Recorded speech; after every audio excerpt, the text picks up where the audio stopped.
Call to order the Board of Trustees regular meeting for December 2nd, 2025 for 6 p.m. Let's all rise for the Pledge of Allegiance.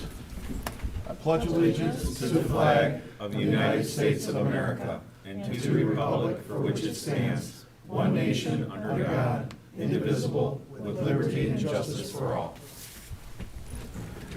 Madam Clerk, can I get a roll call, please? Supervisor File. Here. Clerk Newbeck here. Treasurer Brown. Here. Trustee Hayward. Here. Trustee Morocco. Here. Trustee Nalamothu. Here. Trustee Tedder. Here. We have a quorum this evening. Great. Can I get a motion to approve the agenda as presented? I'll make a motion to approve the agenda as presented. Second. All those in favor? Aye. Opposed? Motion carried. Board public announcement. Board members or individuals in the audience may make a statement containing information about a recent or upcoming event. We'll start with the public. Does anybody in the public have one they would like to make? No? Okay. Anybody online? No? Okay. Anybody at the board? Trustee Tedder. Thank you. Just a couple weeks ago, the Clarkson Rotary Club held its annual Shoes for Kids event. Was done in cooperation with the Optimists, many other service groups and individuals to make that happen. But we're able to outfit nearly 400 needy children with new boots and shoes in advance of the winter months.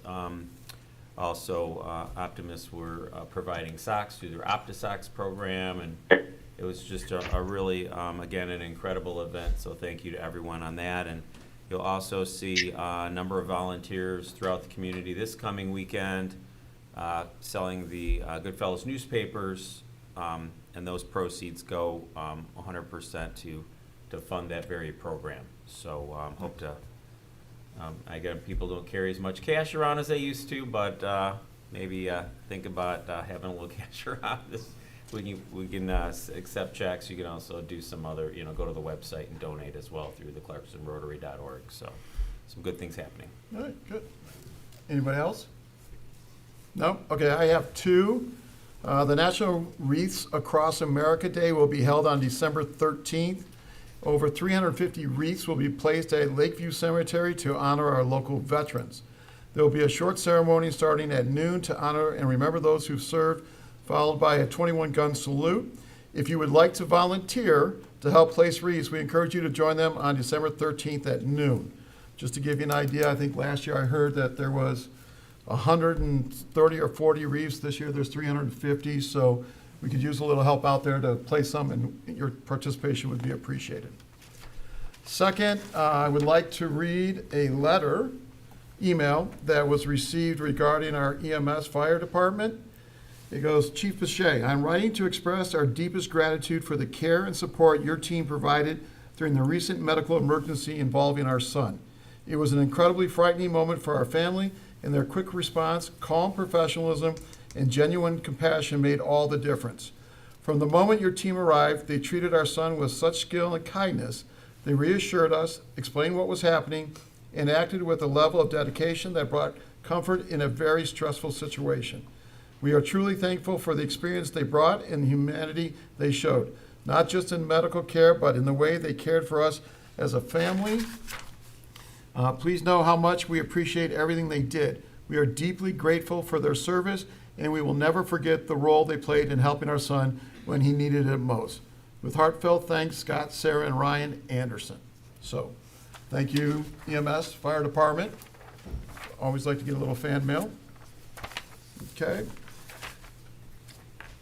And now I'll open it up for public comments. Anyone in the audience wants to come up and address the board or make a comment that is not related to any item on the agenda, feel free to come up, state your name and your address. You'll have 5 minutes, and at the 4-minute mark, I will let you know that your time is up so you can wrap up. Any comments from the public?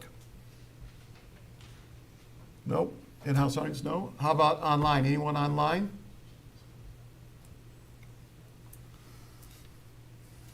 No? Okay, how about on the board? Anybody on the board want to make a public comment? No? Okay, I'm going to close public comments then. Next is the public hearing for the 2026 annual budget. I'd like to open the public hearing at 6:05 and allow the audience to come up and make any comments they would about the board, knowing that the board does not participate in the conversation. But if you'd like to come up and make one, please feel free to do so.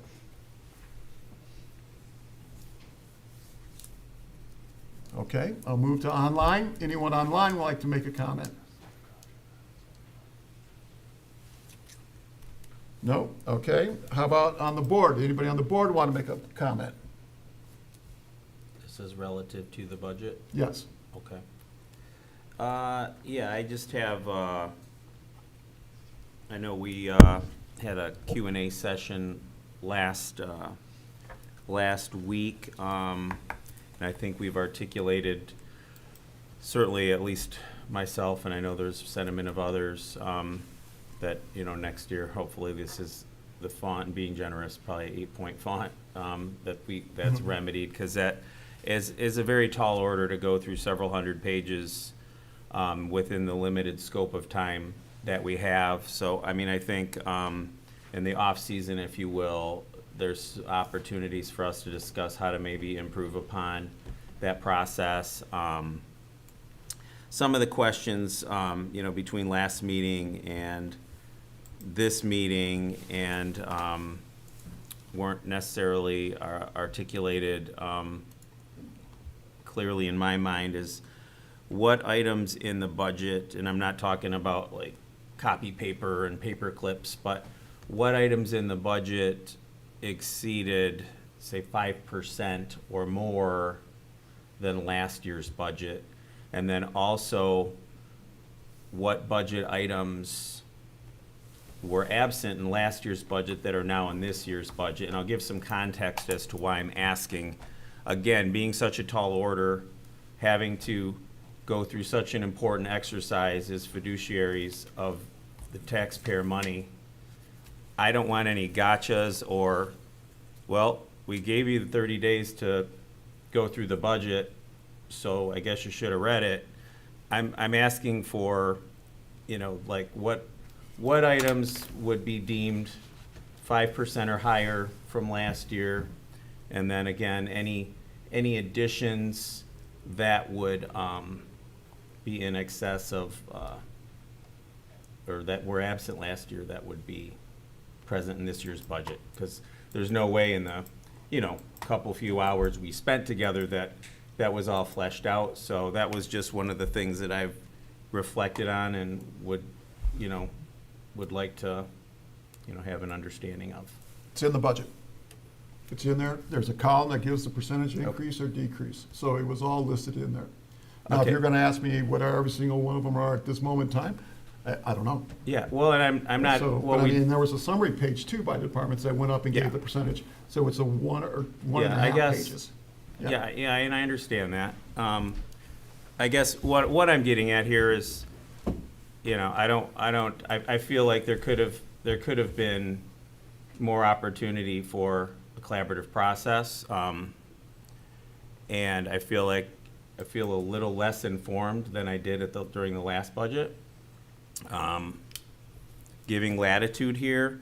My point is, I'm looking for like things that would be otherwise deemed maybe controversial or deemed something otherwise contentious. If you're talking, we had to raise 5% because the cost of, you know, sand for the Parks Department, that's not really what I'm getting at. Like anything that it's sort of like buried in there that, again, you're asking part-time trustees to go through a binder this thick with font this small that didn't necessarily line up to catch everything. So I'm just asking in good faith, and we do technically have 2 more weeks to vote on the budget. I'm asking in good faith if there's anything that would be a surprise that we haven't already talked about. I can sit here and honestly say with a straight face and everything else that there is nothing in there that would fall into that category. Okay. Anything that I was looking at from a project will come individually, as we discussed last time, that will have the full revenue costs and go through the budget, and it'll be amended type thing. So there is nothing in there. I don't believe there was any line item that's been added. And if there was anything subtracted, it would probably would have been because it was more of a consolidation type thing. You know, we talked about getting rid of the vendor individual names and just kind of putting it in there, those types of things, but there hasn't been anything that was pivotal, based on my definition of those words you're trying to use, that would be a gotcha. So, I mean, that was purposely left as clean and as pure as it was from 25 to 26 for that exact reason. Okay. No, and that's more or less what I'm getting at, right? Like I said, I'm not here to again, to ask for minute things like, again, the cost of paper clips went up, right? That's not the motive behind that. I was just kind of conceptually looking for that assurance, right? Because we've got a year ahead of us, and the other thing was you were going to bring forth some of the projects that you do plan on bringing forward. I know they're not in the budget, but I think in the spirit of spending, you were going to provide us a list of items that you were going to be bringing before the board. Yeah, I said I'd bring them when they were timely. It's not timely right now to do that. Okay, well, I'll have to look back to last meeting, but that you were going to bring, you said you couldn't provide all of them, That's true, I can't. but, and there are forums called, we do have, closed session to discuss those types of things. Mhm. So you were going to bring forth a list of, Jim, when it's time, I'll bring them forward. okay. There's well, that's- nothing that will that's- get presented, I mean, nothing's gonna tried to get done without it being fully disclosed to the residents and the board as well. So, I mean, and that's why it was purposely done this way, so that there wouldn't be any concern about, was it 441 pages? That something got buried in there. Everything will be brought forth. I mean, there's gonna be easy things. I mean, if you wanna talk about a couple things, fire station's looking to build a new fire station. The other one's gonna be the software system has to get upgraded. But those are big ticket items, and that's why I didn't put them into the budget. I wanted to have our own conversation around them, so that everybody can understand why there was gonna be that cost associated with that particular project. So, I mean, it falls into those types of things. Okay, There isn't any, I don't think there's, of the 3 or 4, I don't think any of them would come back as, well, that's crazy out there. Okay. They're all gonna be very straightforward type things, okay. of which I think I just named half of them now, so. Right, well, that, like I said, I thought there was an agreement to just present them, and, I didn't think that was an unreasonable request, but I Yeah, guess we'll like I see said. them when they come. Yeah. Any other public comments? I do.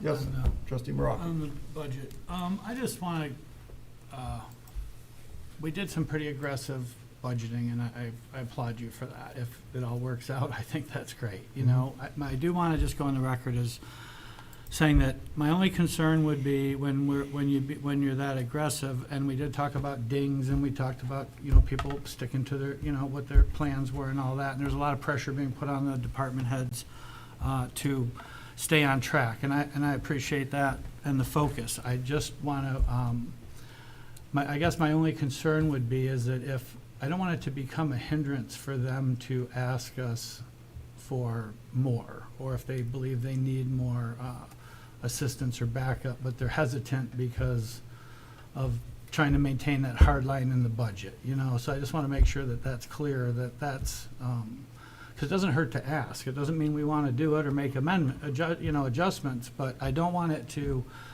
there seems to be a little bit of attention of everyone and the documents that they sign that they got to stay online. I just want to make sure that that's not going to hinder the performance or the advancement for the, the directors all understand that that if you think you have a need, that doesn't mean don't bring it forward. You're not going to be penalized for it. We may not approve it, but we don't want that to be a hindrance of them pursuing, what they believe they need to do to excel, I guess is the way to say it. I just, So I think the dialogue to address that point that I've had with the directors is that look, there are absolutely gonna be things that are just, you can't plan for, right? Just life happens, right? The old saying, you wanna make God laugh, make a plan, okay? So it's kind of along those same lines of the fact that I did not, with them, I said, look, there are gonna be those times where they're gonna have to make an adjustment or an amendment.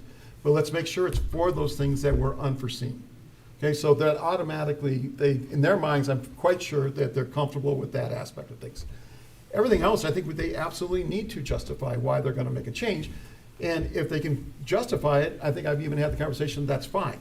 I just don't want it to be because of poor planning, right? So in there, if they come through and say, look, the rentals, the short-term rental thing, which we're gonna be dealing with here tonight, maybe it's gonna take a little bit more than what we thought because we've never done it. Okay, so we planned for the best we could, but we just didn't know what we didn't know. I don't think there'd be any problems with that. If you're gonna go through and say, oh, well, I wanted to take these 5 professional development courses and I just didn't tell you about them. Well, most of those you have to register for in advance anyways. You should know about those. And you should probably look at being probably dinged for that. And a ding is just meaning that when I sit back and have their annual review, I'm gonna say, well, what about here, what about here, what about here? And use it more as a learning mechanism to improve and do a better job in the next coming year, 27. It would have to be something pretty severe for that ding to suddenly come in, like a blatant, I knew about it, but I just didn't want to say anything about it. And I would like to think that with the meetings I had with all the directors and everybody involved, that there was not that level of pressure put on there. Matter of fact, I don't even think, and I'll go back and we can ask Jennifer and Renee, because they were sitting in there with them, the directors. I don't even know if there was ever really much pressure put on them in the meetings as we were going through the line items. As much as it was more, let's have a clear understanding what those line items represent, because a lot of times we had to go dig into the notes to figure out what it was that made up that number, because in the past, Rick just kind of put it all together. And so this was really more of an exercise for them to get into the details, into the weeds about what's going on in the department, where's the money, where's it being budgeted, do you really need to have that there? So a lot of those changes, and I know the parks was one of the big areas, is that, Lisa went through, the director went through and said, no, we don't need this, we don't need this, we don't need this, and just got rid of it. And, that's one, her new to the position and having a much deeper understanding than probably the previous director did. And second of all, because of the fact that, again, the way the budget was developed in the past was that Rick would go through and pretty much put it together and say, okay, what do you think? And most of the directors would say, well, I got this project, this project, this project, but yeah, I guess the rest looks good. So, yeah, there was some cuts in there for sure, but I think it was just a lot of stuff that was being carried forward that was just really unspent money. So that budget so a lot of times the cuts came from, we allocated 5,000, but you know what, we looked, and this is what we always did on every one of those line items. Well, in the past, you only spent 3. If we look back over the last 3 years, it's only been 3, so why does it need to be 5? And the answer would be, it doesn't. So I said, okay, let's make it 3 then. Okay, move on. That's how the bulk of those cuts came about. It was really just kind of cleaning things up. It wasn't like an arm wrestle, like, hey, no, you only get 4 pens this year instead of 10. It wasn't those types of conversations. Okay. Other comments or questions from the board? Okay, then at this time, I would like to close the public comments for the public hearing on the budget at 6:18. Next, we have a presentation that'll be done by Paul for the 2025 third quarter investment report.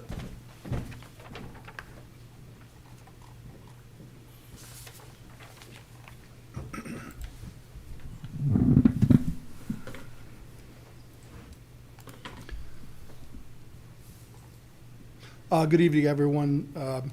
For anyone who is not familiar with this, folks here or watching from home, there's a requirement that an investment report that shows where the excess monies we have, whether that's for long-term or even short-term, say we start collecting all the taxes that the township uses in December, and we want to have a plan for that money to be invested as it's needed through the year or further out. And there's a requirement for us to present this, and my responsibility is to invest that money. So there's a requirement that we present a report that explains where we're at with the fund, gains and losses, and we actually go to the depth of showing the actual holdings in a complete list. In addition to that, we have an investment advisory committee meeting who reviews these and recommends presentation to the board. And in this particular case, for unexpected reasons, I didn't have a quorum for that meeting to review this. And so what I'm going to do is I still want to present this to the board. I'm going to roll this third quarter investment report and the fourth quarter I'm going to do in January so that I can bring the recommendation on both of them to the board after we meet. I've got some additional appointments to that committee, so I don't believe there will be an issue with hitting quorums. It's the first time it's ever happened. And so I think it's one-off, and it'll be good going forward. I wanted to explain that part to you. So I'll jump right in here and get through this. As of September, I think everyone's aware that there have now been some rate cuts happening. Our average weighted yield decreased, and the main reason for that is I had some callable investments. And so a callable investment is I may put something out and it's at 5 years, and I'm getting 4 3/4%. That's a pretty high rate right now, but it's callable, which means they can decide we're going to pay it off early. And so when that happens, suddenly I've got, $1 million, $2 million popping back in, and now that's sitting in a 3.6%, account essentially, and so that reduces my average weighted yield. And so I see a little dip in that, as well as the fact that the rates are starting to come down on investments. And we'll see that when we look at the holdings report. So my strategy is to continue to do the laddering short term and up to 7 years, depending on what's needed. And our average maturity has also declined due to the timing of the callable securities. So they got called right at the end of September. So I suddenly had a lot more cash liquid. Now that money's not just sitting in a checking account. We have a money market that's based on treasuries, and we'll look at the yield on that. I think it's 3.5 to 3.7%, and that's on a liquid. So I can take the money the next day and invest in something else, and some of it I have. So unrealized gains and losses. Our gains have increased now 400% over the second quarter. So we're now, after a long time of having unrealized losses, we have unrealized gains of almost $250,000. The investment types, again, shows what I have things invested in: money market funds, federal agencies, so T-bills, mortgage-backed securities, government investment pools, savings and checking accounts, some CDs, and we still hold a few things which are government bonds that are issued by other municipalities. Maturity distribution, again, there's a bit of a change on this with a lot in the one day, but that is a large part of that was the called securities at the end of September. We also see that happen we'll see that happen at the end of December as well, because we'll get, 10 or $12 million from the escrow companies on December 30th or 29th, 28th, around there. So we get a big infusion of cash that will even increase our liquid holdings more until I get to the first week of January and start investing it out. Credit ratings. This is a bit unusual. We always had AAA holdings, but because the United States credit rating was reduced to AA, that's, most of what we hold is in the government securities. So, significantly in the AA category, and pooled investments are not rated, so those don't count. The numbers themselves: my average weighted yield, 3.69%. Maturity is 0.7 of a year. The benchmark, which we're required to look at, is for 30 to 90-day T-bills. Those are getting, at the time, 4.22 to 4.02. So again, we're still seeing an inverted yield where farther out is a lower interest rate. It's just really unusual. So my first, 10 years here or 8 years here, that never happened. It was always better rates further out. But this situation has existed for quite a while with this inverted yield curve, where the farther out you go, the lower the rate you're getting. This section down here, again, we we keep track somewhat of where we've been on unrealized losses. And so these are, again, where you buy something for $1 million at 0.5% and they raise interest rates, which rates were that low a few years ago. Well, as soon as they raise interest rates, the market value of that instrument that we own, it's worth less if I sell it right away. You got to wait till it matures, then you get all your money back plus the interest. So that's why we've seen this steady, generally a steady decline in the loss. There was a little bit of a blip here when things happened in the market, but now we've moved the other direction where we've got things that have some significant gains. For me, I don't see any reason to sell those. We're gonna hold it till it matures. We're getting a high rate of return on the interest. Trying to do that and sell for the gain and then invest in something else in a time when rates are dropping doesn't make sense to me, and it's something we talk about at the Investment Advisory Committee meeting. Down below this, we show the higher level balances, the summary of the different holdings we have and who they're with. But for me, this is good information here, but for me, it's the fact that we show the actual holdings line by line. And again, this will show in this column where they qualify under Public Act 20. Public Act 20 is what tells treasurers what they can invest in. It's very restrictive. And that's because we need to protect taxpayer money. So it lists the holdings where they're at, the purchase date, the maturity date, the cost basis, and market value and estimated yields, and then the unrealized gains and losses. These ones here that show purchase date and a maturity date 1 day apart, it's because this is all liquid money either in money markets, the sweep accounts I have at Chase Bank. So even in our checking account, the money goes to zero at the end of the day. It sweeps into a sweep overnight, and overnight we're making 3.6% on what would have been in our checking account. So that's why that looks like that. And the assumption is it matures the next day because it's liquid and we get it out. The rest of the items are listed with the totals and that's it. Any questions? Anyone?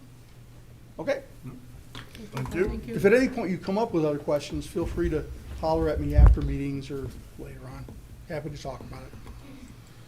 Carryover postponed agenda items, there aren't any. Consent agenda.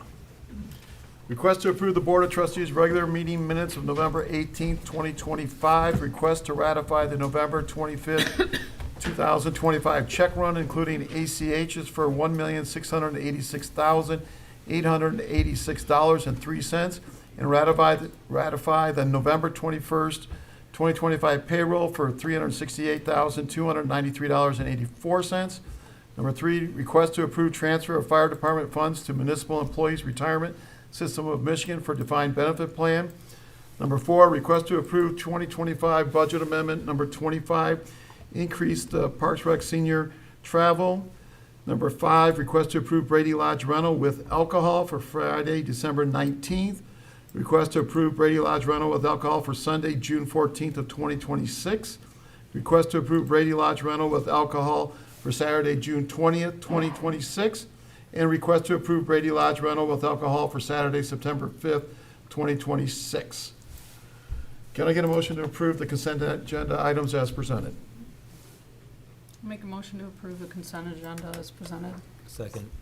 All those in favor? Aye. Opposed? Motion carried. Items removed from consent agenda, there aren't any. Next is the regular business. After being recognized by the chair, a member of the public shall have the opportunity to address the township board on items listed on the agenda. Speaker may go to the podium and identify himself or herself and limit their comments to not more than 5 minutes. There shall be no further comments received from the public once the item has been brought back to the board for discussion and a vote. All right, item number 1, L1, that is going to be the adoption of the resolution 2025-032 for the 2026 General Appropriation Act. So can I get a Any comments first? I guess you kind of already had them, but questions, comments? No? Well, yeah, I do have some questions. So is this a rewrite of an existing? Motion? A resolution? Right. Yes. Where are the red lines and the Nothing's changed. additions? Nothing's changed. So just adopting the Yeah. resolution is like, okay. Yeah. So that's Yeah. why there's no, okay. Exactly. No manipulations or changes from Right. previous year. Got it. Right. Okay. Okay. That's all I was asking. Thank you. Yep. All right, if nothing else, can I move to, oops, I'm sorry, should have asked the audience. Does the audience have anything? Online? Okay, can I get a motion to adopt resolution number 2025-32 for the 2026 General Appropriations Act? I'll move to adopt resolution number 2025-032 for the 2026 General Appropriations Act as presented. Support. All those in favor? Aye. Roll call? I'm sorry, it's a roll call. Madam Clerk, can I get a roll call, please? Clerk Newbeck, yes. Treasurer Brown? Yes. Trustee Hayward? Yes. Trustee Morocco? Yes. Trustee Alamothu? Yes. Trustee Tedder? Yes. Supervisor File? Yes. Motion carried. Excellent. Next item is a request to approve request to approve first reading of the new ordinance rental housing, and this will be done by the Director of Building and Planning, Dave Moran.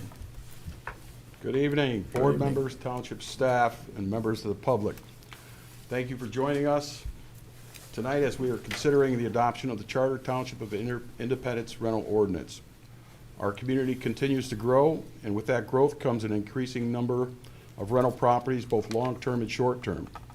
As elected officials, appointed and hired officials, it is our responsibility to ensure that every home within our township, whether owner-occupied or rented, is safe, structurally sound, and compliant with state law.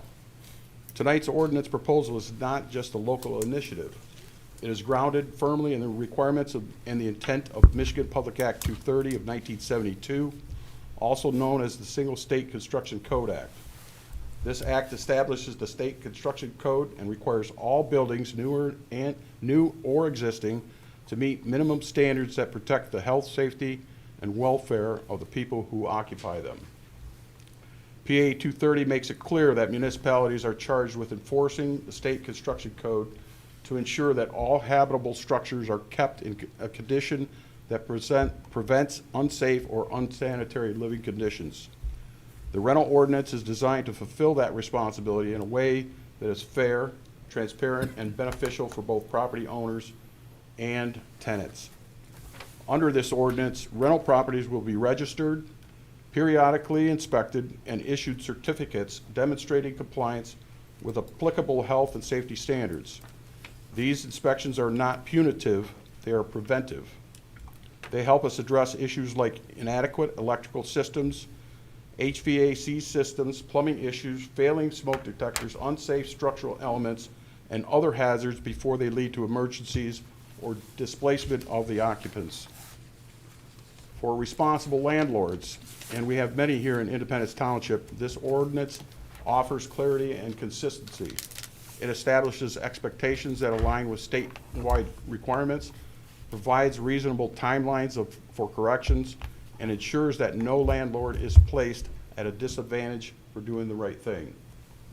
For tenants, the ordinance provides confidence that the apartment or home that they are renting meets the standards set forth by the state construction code. Everyone deserves to live in a safe environment, and this ordinance helps ensure that no resident falls through the cracks because of neglect or oversight. And for the township as a whole, adopting this ordinance strengthens our neighborhoods, protects property values, and supports long-term community stability. Safe housing benefits everyone, from first-time renters to long-term homeowners. I want to thank my staff for all their hard work and dedication to our township residents. I also want to thank and introduce you to Mr. Mike Radzik with Code Enforcement Services for guiding me through this journey of creating the ordinance and bringing it before you tonight. In just a moment, I want to introduce Mike to you so he can present further information as to how the township will benefit from this rental ordinance.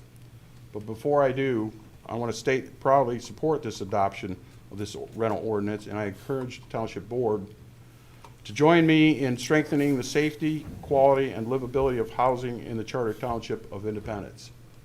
Mike? Thank you. Thanks, Dave. Good evening, everyone. Good evening. I think I've met you once before, last year maybe. It's good to be here this evening. There's a lot of information here, and I'm also keenly aware that I tend to go on way too much. So do not hesitate to give me the hook and get me off the stage, okay? I won't be offended.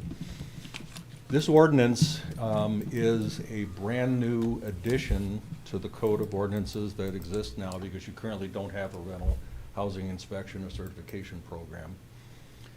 This first draft that's before you was reviewed and vetted by your attorney's office, Brittany Ellis.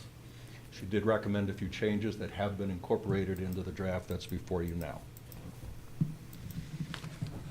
According to the data, the most recent data that's available through the census and the American Community Surveys, which at this point is about 2 years old, a little over 18% of all the households in Independence Township are occupied by tenants. And that's self-reported data through the Census Bureau.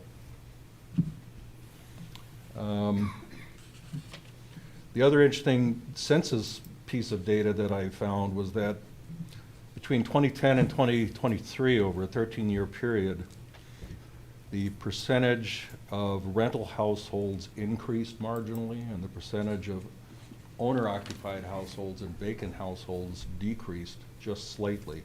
And over that same time period, the increase in rent outpaced the increase in property value changes, which I thought was very interesting. It's not uncommon, but it's very interesting.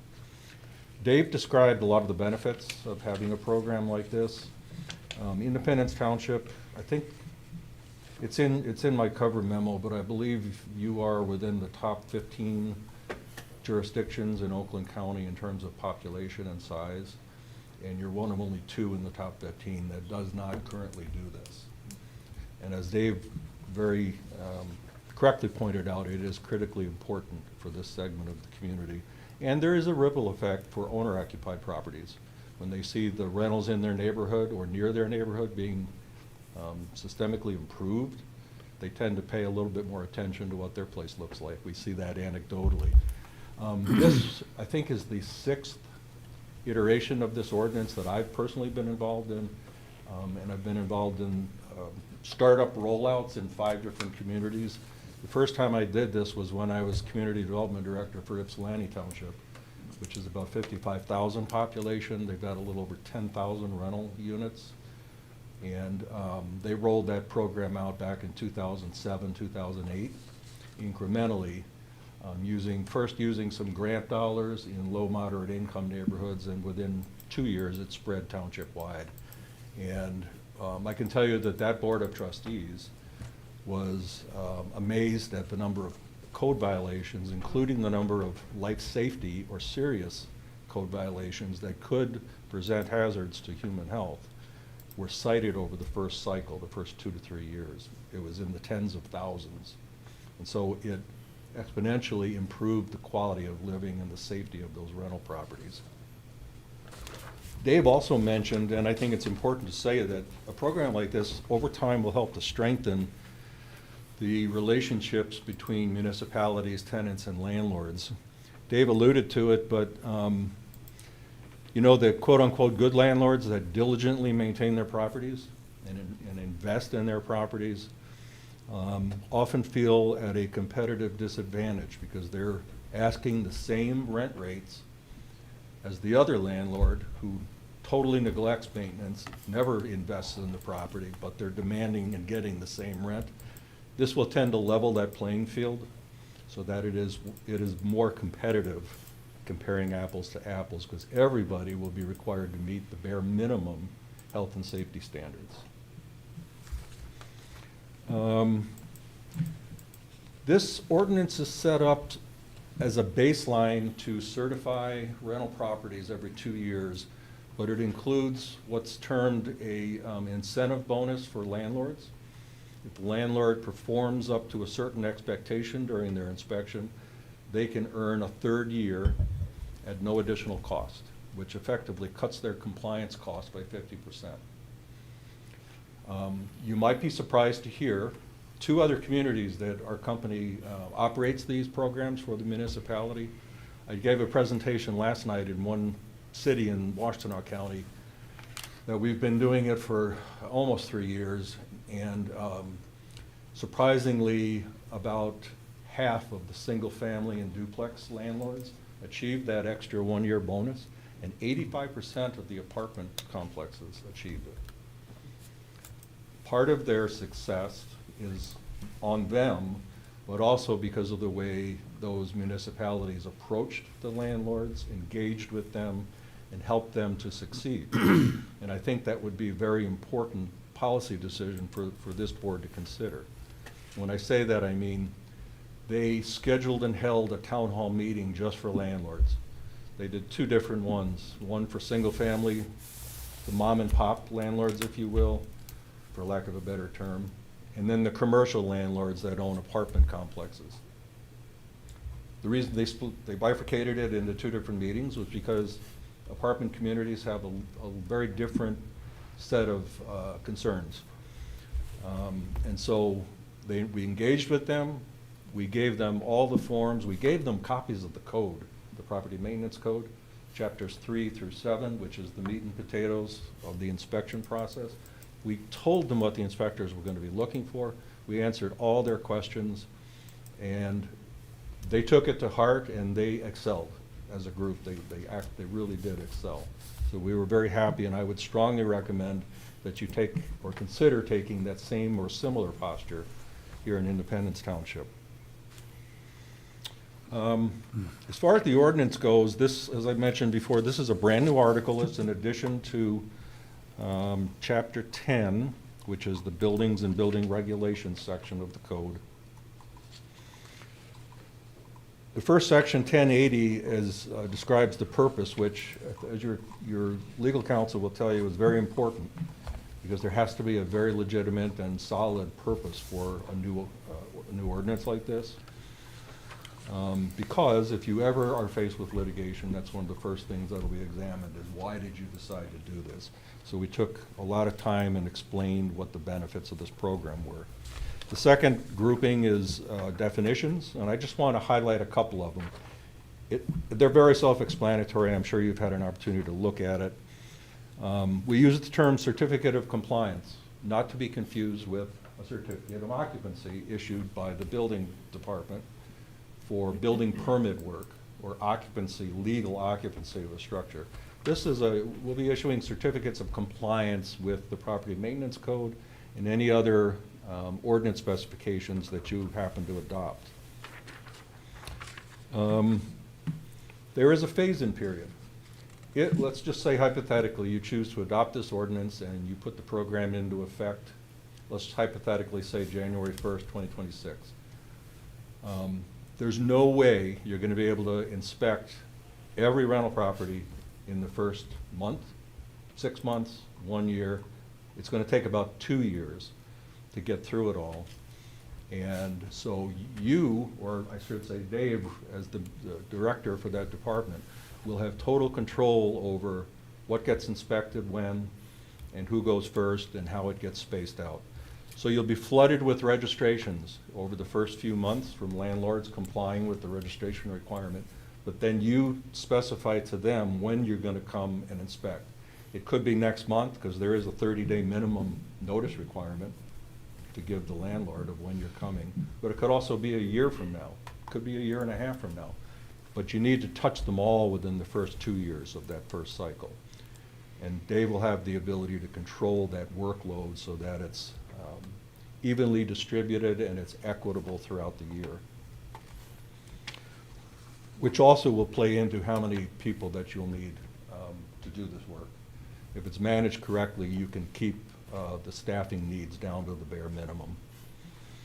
This talks about life safety code violations. Those are essentially things that, if left unchecked or unrepaired, could potentially harm someone. The property maintenance code considers things like smoke detectors that actually work and that are still within their expiration date. They're good for 10 years.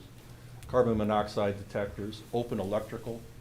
If that bank of switches on the wall had no cover and there was open electrical that somebody could walk up, stick their finger in and get zapped, that's considered life safety.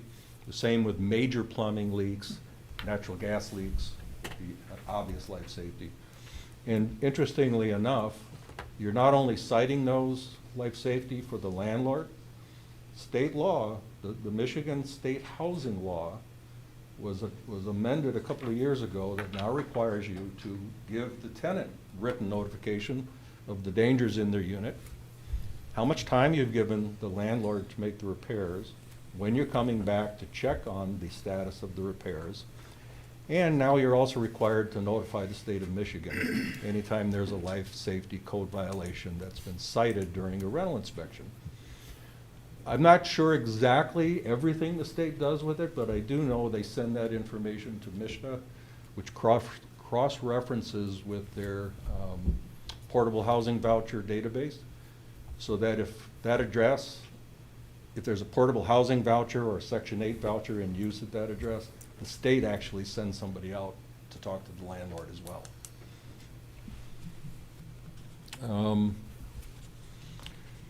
And then as we go through these, I want to bring out, there's a couple of areas that I think would be questions for you as a policy-making board to decide. The first one I'll bring to your attention is take a look at the definitions on page 5 of residential rental structure and residential rental unit. It talks about what is a rental unit and what is not a rental unit. And there's one thing that I would like you to actually consider and think about, and it can be amended prior to second reading if you choose to go there. We strongly recommend that you inspect and certify all forms of rental housing, whether it's single-family, two-family duplex, multifamily apartments, mobile homes in licensed mobile home facilities or parks. If it's owned by the park and rented to the occupant, that qualifies as a single-family rental unit, and it's treated as such. So those are included in the mix as well. Any and all types of rental housing should be included to separate you from those that do it differently, that could be accused of being selective, if you will. You want to be 100% equitable across the board. This definition does not include hotels and motels that are licensed and inspected by the state. It also doesn't include permitted bed and breakfasts that are permitted under your zoning code and those types of facilities. Some communities we work with have also decided if, let's just say, and this happens quite frequently, let's just say I'm a dad of 6 and I've got 6 grandkids, right? Say one of my kids is going to college in Lansing, and I decide, you know what, it's less expensive in the long run for me to purchase a small little fixer-upper and let them stay there while they're attending college and so on and so forth. Some places say if it's an immediate family member, and we would add a definition of what immediate family means to you. If it's an immediate family member and the owner is not charging rent, it would get a pass. It would be included as one of those scenarios that would not be included under this program. So essentially, they're not eligible and they don't have to register or be inspected. Some communities have chosen to do that, some have chosen not to. Some say if it's occupied by a non-owner, period, end of story, they're in. Others have taken the other approach. I have a personal opinion about it, but I think I wanted to throw it out there for you so that you're aware of it and you can make a decision, because I guarantee if you don't give them a waiver, it will come up and you will likely be faced with people in those situations that are asking for a waiver. So of all the rental properties in the township, it would represent an extraordinarily small percentage, and it would have to be verified by Dave's office to make sure that it's legitimate information. So I just want to bring that to your attention. Essentially, the program is set up with 3 basic components. Landlord registers, they get inspected, and then they get certified. but there's a lot in between. There's a whole lot of detail, as I'm sure you've noticed when you read this. It requires that the landlord either act as their own responsible local party, or they appoint someone or nominate someone to do that for them. It also includes a 50-mile radius so that if the property owner lives more than 50 miles outside of your township borders, they are then required by your ordinance to designate someone who does live within 50 miles to be the responsible local party to deal with the building department for this compliance with this ordinance. The reason is all the landlord information, that includes emergency contact information, can be shared with police and fire. And when something serious occurs and you need the property owner's presence immediately, you don't want them, living 5 hours away and telling you, well, I can't get there till tomorrow. So that's something else to consider as a policy decision, whether or not you want to include that radius. One other thing that can be a policy decision for you is at the bottom of page 7 under section 1084. This describes all the information in the registration forms. Number 8 under that is 8A, the statement indicating whether the rental structure being registered is situated on private property that is regulated by a private HOA or COA, either through HOA rules or bylaws or deed restrictions, including the name and contact information for the HOA or COA. And then if someone checks yes and they provide the contact information, the building department then would communicate with the HOA, only for no other reason than to make sure that there's no conflict.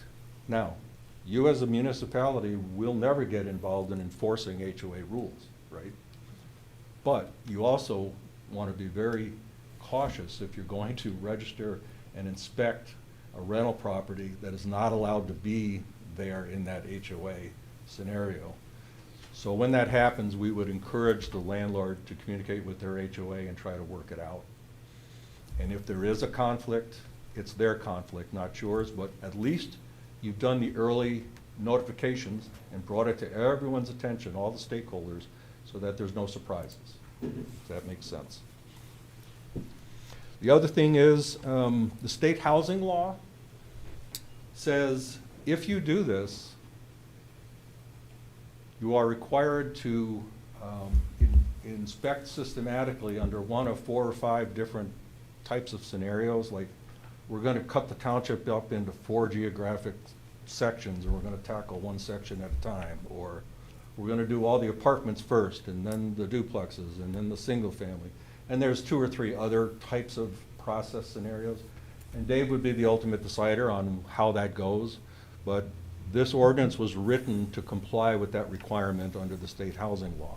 The other thing the housing law says is that the building official, Mr. Moran, has the authority to accept either a HUD Inspire inspection report or a HUD REAC inspection report in lieu of doing his own inspection, but only for the buildings and units that HUD actually inspects. Is anyone familiar with the HUD REAC or Inspire inspection process? It has to do with financing through HUD. HUD will systematically inform the property owner if they're eligible for this, when they're coming. They don't tell them what they're going to look at till they get there, and they randomly select up to, I think it's up to 5 or 10% of the units to go look at. If they perform well, they may not be back for a year or 2. If they crash during the inspections, they'll probably be back in a couple of months. So Dave would have the authority to review those inspection reports and say, all right, they showed up at this apartment complex, they inspected 25 out of 300 units, and I'll accept these reports, so we're not going to inspect those ourselves or charge you for it. We'll just put this in our file and certify you based on this. The one thing that the building department should never accept is a Section 8, and this is the crude terminology, a Section 8 occupancy inspection. This is not a knock against Section 8. It's a very valuable and legitimate and needed program, but unfortunately, the volume of inspections that they tend to do and the inspectors that do them, I don't think you would ever want to hire. Because it doesn't meet the same quality and they don't follow the property maintenance code either. They follow federal guidelines, which are completely different. They're not looking at the same things. Once a property is certified, it is transferable to a new owner. So I own it and I get certified today and I decide 2 weeks from now to sell it, that 2 or 3 year certificate of compliance will be transferred automatically to the new owner. The new owner does have to come in and register under their own name, however. The other thing is, if a rental property fails inspection and the owner wants to sell it before everything's been fixed, they are perfectly allowed to do that. But the property maintenance code that we're going to look at next requires them to provide the buyer with a copy of that inspection report, and then the buyer has to sign an affidavit for the building department accepting responsibility to cure or repair those code violations within the time frame specified. I already talked about the initial inspections and how the building department is in total control of how the inspections are done and when they're done. And like any other law or ordinance, there should always be an appeal process for the landlord or the tenant. And in this case, at the bottom of 13, under section 1094, it talks about the appeal process. And there's 2 different types of appeals. If you're going to appeal, you got cited for something under the property maintenance code, and you don't think you should have been cited for it under that code, you don't think it was done correctly, you can appeal that through the township's existing construction board of appeals, because those are people educated in the industry. They know what they're looking at and talking about, and they can make that determination in concert with the building official. If someone wants to appeal whether or not their property should be subject to this ordinance, that's a totally different thing, and that would come before you. You would be the arbiter and the decider on yes or no, they are subject to these requirements. And near the end, on page 15, there's a section on harassment.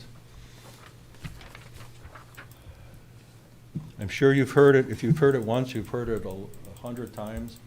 Tenants often will say, yeah, my roof leaks, yeah, the plumbing under the kitchen sink leaks, and the toilets wobbled all over the floor, but I'm not going to complain, because if I complain, I already know they're going to evict me for complaining.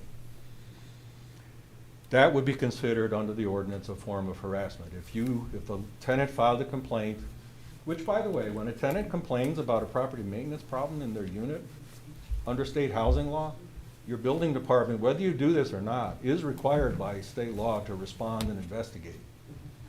So if a tenant calls and complains, you respond and investigate under this ordinance. The landlord could not come back with some form of retribution as a form of harassment. And likewise, a tenant, let's just say hypothetically, is served notice for non-payment or some other reason they're going to be evicted. If they turn around and file frivolous or fictional property maintenance complaints, and the inspector determines that, yeah, there is no violation here, and what you reported isn't really the case, that's a form of harassment in reverse against the landlord by the tenant.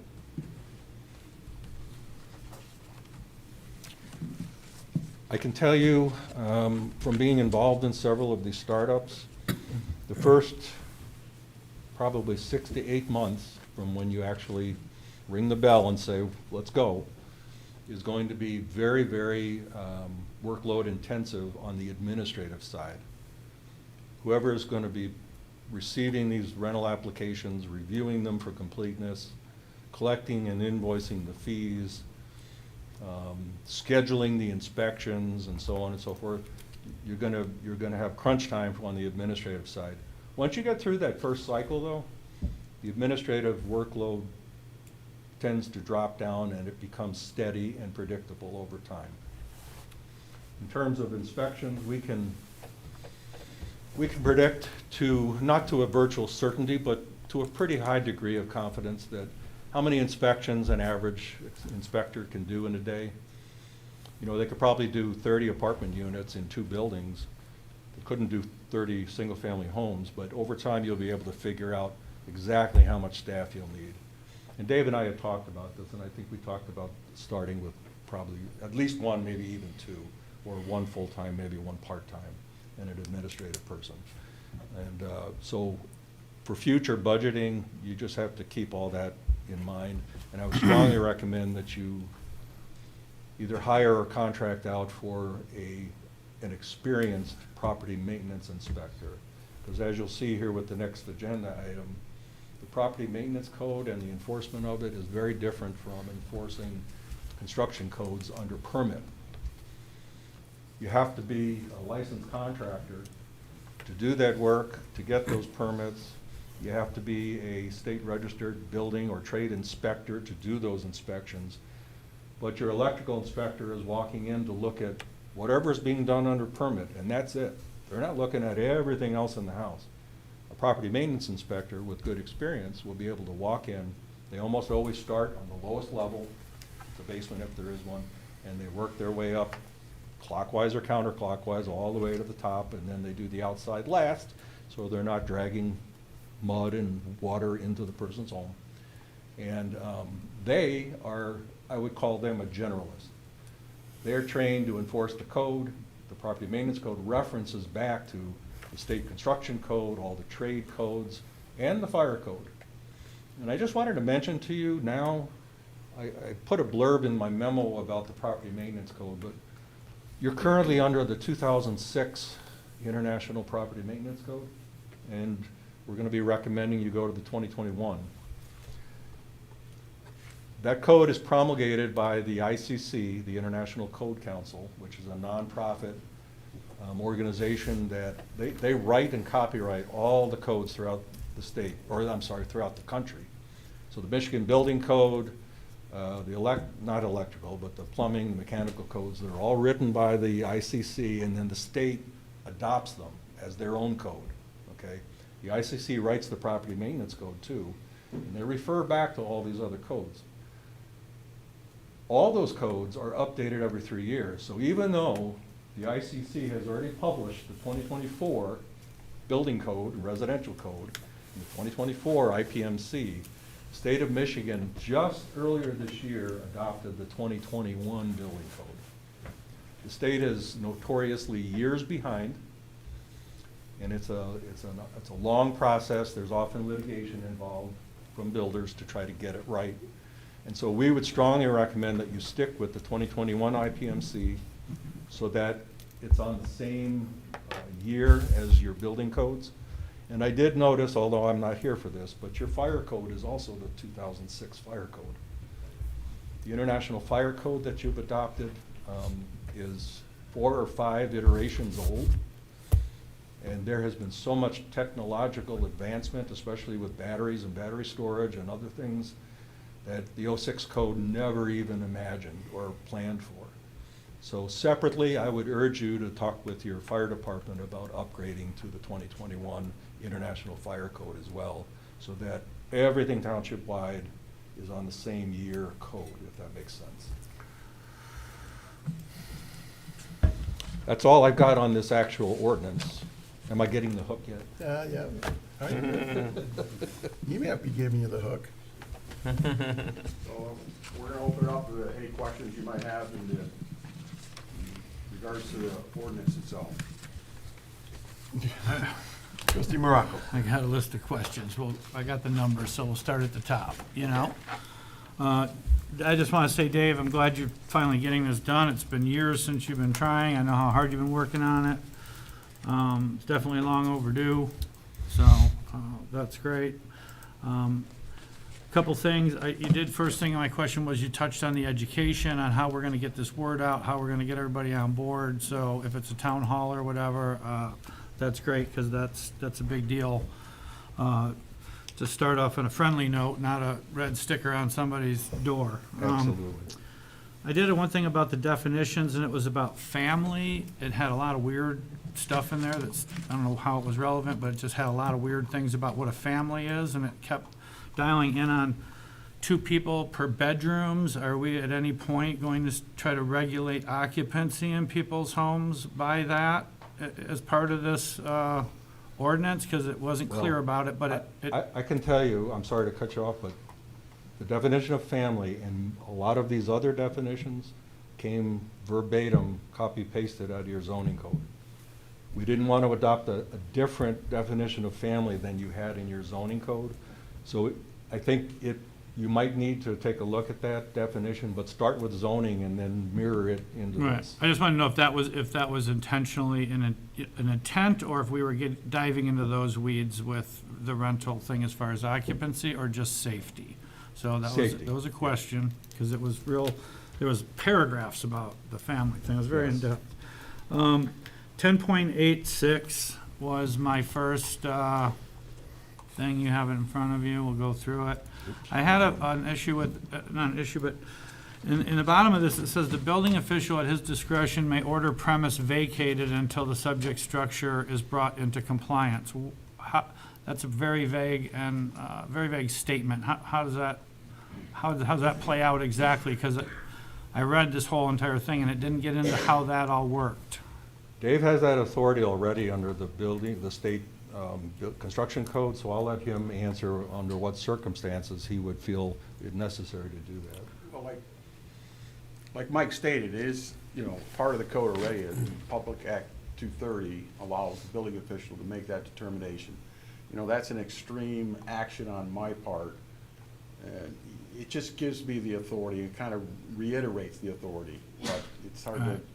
And that was more Dave asking, just give me a quick summary of how that process would work, where you deem this structure unsafe and we move forward with evicting people, Again, that's an extreme situation, but it Right. would fall under, life safety issues and concerns, whether it's a structural concern or a deterioration of an apartment or a home beyond reasonable livable conditions. So you're looking from a habitability standpoint, whether or not it. Would is it probably go deemed- through the courts? Like we'd have to start a process of Absolutely. eviction or Yeah, something like that? We still, in the administrative section of the code, whether it's residential or the building code, there's a very distinct outline of a process in which you can evict people. So Okay. it would have to fall into that category, so. Okay. On 1089E, this is something, and I mean, I'm a builder, so I pull a lot of permits and, schedule a lot of inspections. It seemed odd that this one was that they were gonna be penalized if they canceled an inspection within 72 hours of the inspection. And I just want to make sure that we're being fair with whether it be building inspections, occupancy, code, because I don't ever remember, I've never been charged a fee to cancel an inspection prior to the inspector going out, So this seems unique. This is the first stab at the ordinance, so we're gonna learn from it as we, go through this process. We're here to help our residents, we're here to be lenient and understanding, so again, this gives us an option, and this is Okay. based on our decisions and how 'Cause- we handle that. Before we jump ahead, I had a question on something you've already brought up. Sure. So on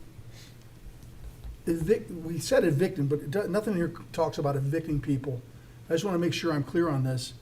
If you went to a building and it was unsafe, you can red flag it and they can't be in there. We don't have to go to court and hold court hearings to do it.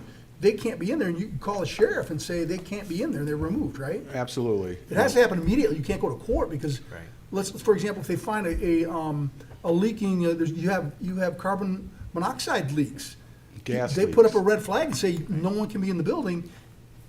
There's not going to court. It's right. I just want to make Correct. sure we're clear on that. Yeah, Okay. no, we could post a condemnation sticker if there's a life safety issue. Yeah. And that be temporary or otherwise. Right. Okay. Just wanted- And Let I- me just add, if I could, most building officials and as a former sheriff's lieutenant, myself, in Washtenaw County, most police officers are not going to physically evict someone unless they witness the situation that you just described. There's gas leaking. Somebody's Right. gonna die, so I'm gonna, under an emergency and an exigent circumstances, I'm gonna temporarily remove you. But you almost need a court order to do an eviction, even under a condemnation. I mean, you'd never see a building inspector physically putting someone out of their Well, home. it says specifically at the building official, his or her discretion, and maybe it should allude to, in the event of a health and safety, not just at the discretion of the inspector, that tie it to a life-threatening situation that would justify that type of action. Because it doesn't really say, it just says at their discretion, it doesn't tie it to what you're talking about, Yep. So, just a suggestion, I'm just gonna, Good stuff. I Very good. read a lot of these, so I'm just going through them. Dave, how do you find out if it's a rental? Once it's reported, is it just like knocking on doors and kind of researching it that The assessing way? department has a list, and that's what we're working off right now. Obviously, we don't know every single-family home that's out there that's being rented. Right, But we're gonna put it out there in public notices, we're gonna, set the criteria of what the certifications require, and we'll, I'm guessing 95+% of them are not gonna have a PRE, Correct. what's a PRE? principal residency exemption, because not allowed to have that. Sorry, I don't know. There'd be a big, we don't know, but yeah, so, That's where we typically start. The assessor will give us a list from their database of every single-family property that is Okay. claiming something less than 100%. Okay, They will get a letter saying, for this reason, we believe this may be a rental property, and if it is, here's the new ordinance, we'd like to introduce it to you, invite you to this meeting to learn more about it. the mobile home parks are gonna be a challenge to that, arena as well, because we don't know how many are owner-occupied and how many are rented. There's a lot of, movement in those, okay. types of rentals, so to speak. Okay. Next thing, is I'm trying to go fast too. 1091, I think that 14 days from the date that we mail them their intent to inspect is what it says. So this is notice of intent to inspect. So according to the ordinance, it says owners shall have 14 days from the date of mailing to submit the completed registration forms and fees and to schedule an inspection appointment. In the event they fail, the department may issue a citation for occupancy without compliance and schedule a formal hearing before the presiding judge. From the date of mailing to the date of them getting it to you, before they're at risk, we're gonna start filing in court. 14 days seems way too short. That just isn't reasonable. And if you're gonna be consistent with it, I think you should make that longer than 14 days, more like 30. 30 days. Okay, Just we'll a make a note of that. suggestion, okay? 1092C, fuel-fired appliances, it wasn't clear on, that they could use a mechanical inspector of their own to inspect it, like one of the local companies, to certify their gas-fired appliance for the township instead of the township sending out their mechanical inspector, is what it says in the ordinance. Would that be done by, one of those inspection stickers? Would that be good enough that one of our local companies do, or what's the process Qualified for? third-party inspection would be acceptable. And would they submit that, and they would then submit that inspection to the township prior to getting their certificate of compliance would be? Would be acceptable. It would typically be done on a township-provided form so that all the necessary information is Okay. captured. It wasn't clear how that process worked when I read it, for them to provide you with the certificate, so, only I reason, think the easiest way to explain it, and you would understand this, is a housing inspector can't look at a furnace and instantly tell that the heat exchanger is cracked. exactly, You have to be a licensed mechanical contractor, not a mechanical inspector. So yes, the landlord hires their licensed mechanical contractor of choice to do that inspection at least once every 5 years. okay. We do that currently with heat certification requirements on a separate form. Fees of not-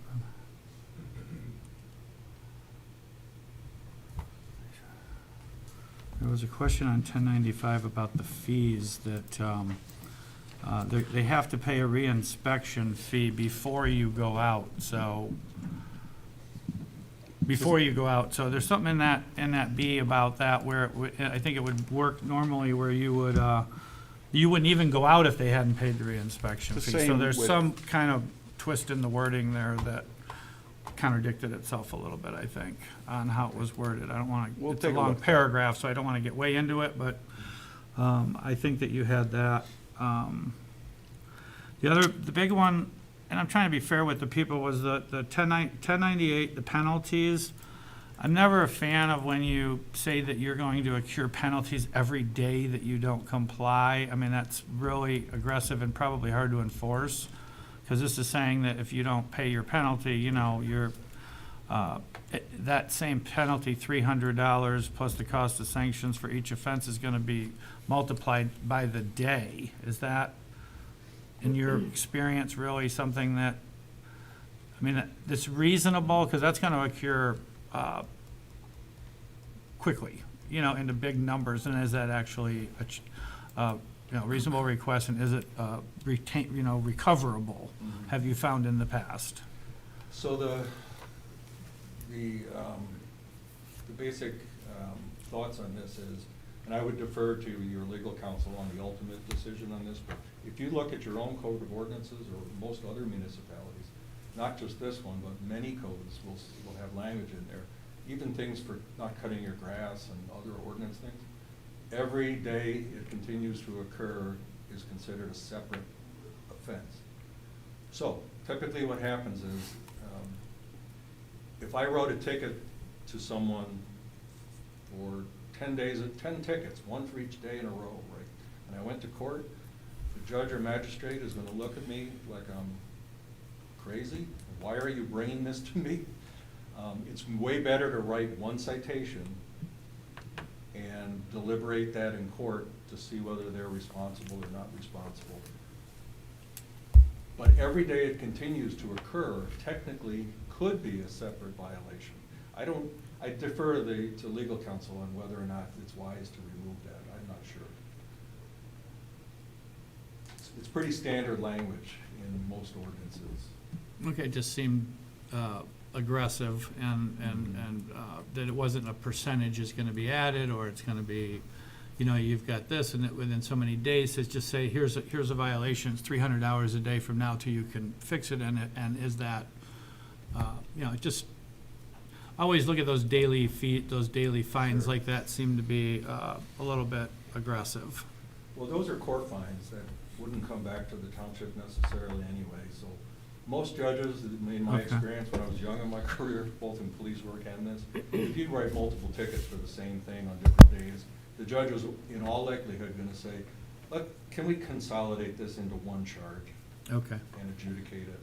that's all the questions I had on this ordinance. Thank Thank you. you. Anyone else? Just had a quick question. Just went through the budget process. Have you factored an optimistic hope that the board would approve this? Is that staffing and the costs, or is this 100% covered through the fees that you're gonna? 100% covered. And Okay. I did add an amended MAFE to include those numbers as well. It's not, obviously, as a department, as a whole, we're not allowed to be a profit-driven center. We're not driving revenue other than just to cover our Cover costs on that. costs. So Right, so you're Mike not- was spot on in stating that we're gonna need an administrative person there, obviously, and at least one inspector, and we'll probably be 1.5 inspectors through this first 2-year period. Okay. I can tell you in another community that I gave a presentation to last night, over 2.5 years, because it was pitched to them as, we're going to do everything possible to make sure this is 100% self-funded with no liability for the general fund. So after 2.5 years, I think it was about 190,000 in revenue, and we came in about 12,000 under that over that 2.5 year period. So it was about 5%. Thank you. So we did forecast that out. You know, we know the number, based on the number of units that we know are rentals, and kind of work in backwards from there to figure out how much we would need to charge and so forth. So, yeah, again, the idea there is to be cost neutral. Right. And I would also like to mention on this topic, because it is a very sensitive topic with landlords, obviously. No landlord wants to have to spend additional money to comply with the new ordinance. But when we do the landlord engagement at a town hall meeting or whatever forum is your preference, we'll do some market research. We'll pick several properties in each category. We'll find out what their current rents are. And we'll show them penny for penny. This is what your compliance cost is going to be. And everywhere we've done it, it has never come out to be more than 1% of monthly rent over the long term. Most cases, it's closer to 1/2 of 1% of monthly rent. Their compliance costs. That does not factor in maintenance costs, if they have been deferring maintenance for years. But the cost to comply with the program, the registration, the inspection fees, the certification fees, is going to turn out to be around 1/2 to 1% of monthly rent. So legitimately, when a landlord says, you're going to cause me to raise rent, well, if you have to raise rent, $7.85 a month to comply with this, then that's what you'll have to do. But it's not gonna be any whopping number, hundreds of dollars a month for sure. Clerk Newbeck. I have a question under the section 1087, the term and renewal, under the incentive bonus. Number 3, there's no outstanding fees, so I know with the incentive bonus, they have to comply with all 4 areas in order to receive the incentive bonus. Under section number 3, there's no outstanding fees, fines, or taxes owed on the subject property. I would think that it would be important that we add water and sewer to that as well. Okay. And as a subsequent question to that is, how do you distinguish the responsibility of, I think there'll be some situations where a homeowner may be paying for one of these things versus the landlord. So how would that fall into the renewal when, it's a homeowner landlord situation? How do you delve into, landlord says, I don't pay that, they pay that, but I want the renewal, and there's outstanding fees, fines, or. You operate your own water and sewer, correct? Correct. Mm-hmm. Does your, I don't know if it's DPW or, Yes. Mhm. does your DPW allow the tenant to open up an account in their own name, or does Yes. it have to be under the owner's name? Tenants open them. Okay. Not all of them. He just asked if it was allowed. Yeah. Yeah, so that could be a problem, but in the end, that relationship between the landlord and the tenant is part of their civil contract. And I would not recommend you ever get in the middle of that. Just didn't know if it needed to be further defined, or if it was better left vague. That's a nuance we'll have to address when those situations arise, and we'll talk more about that. I wouldn't They- see, I wouldn't see the wisdom in holding a landlord responsible for the tenant's delinquency on that. It was their responsibility. Treasurer Brown. I So, wasn't done. So the occurrences of tenants not paying results in those bills going on the tax bill, and the landlord sees it anyway. And I see them at my counter, because then they're mad, because why is this on my tax bill? That's very minimal compared to the total number of rentals that we have. And most of those landlords already understand and follow up and check on, are they paying their utility bill? And again, we don't get involved in it. And so, but the landlord knows that if they don't pay it, they're responsible, because it doesn't attach to the renter, it attaches to the property. So, My second comment's probably just for Mr. Moran. When we come for the second reading on adoption, whenever that is gonna be slotted to come back before the board, should this pass this evening. I recommend that you bring the resolution to set the fees as a subsequent MAVE, so that we have all the i's dotted and the t's crossed for when you are ready to ring the bell and start the process. Part of the amended MAF that I did submit included the fees, have but that I'll there. restate that with a separate MAF for this, Yeah. for the next board meeting, which we do plan on still It's after. having the second reading on the 16th, 2 weeks from tonight. Okay, Keep it's just going, gonna, one more. it just needs to be in resolution form, though. Okay, yeah, we'll take That's care of it. all. I'll Has make to sure be that that's on a approved. separate Yeah. Per the agenda ordinance. item. Thank you. Uh-huh. Anyone else have questions? All right, and I'm going to kick it out to the audience. Anybody in the audience have any questions or comments? Yep, please come up, state your name, address. You have 5 minutes, and I'll let you know when you've reached the 4-minute mark. Okay. Just a couple quick questions while they're up here, actually, or even you guys. Is there gonna be, Mark Newsome, 9410 Ortonville Road, is there gonna be a database of rentals? Absolutely. Everything we do is. Will it be for public?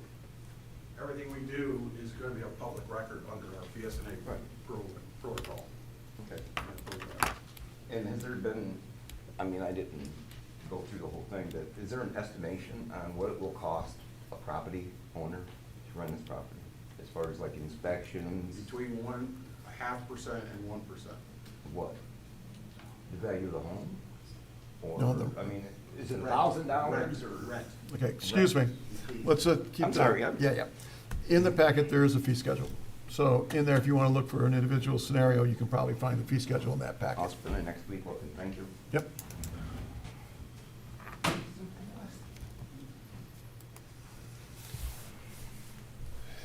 Yes.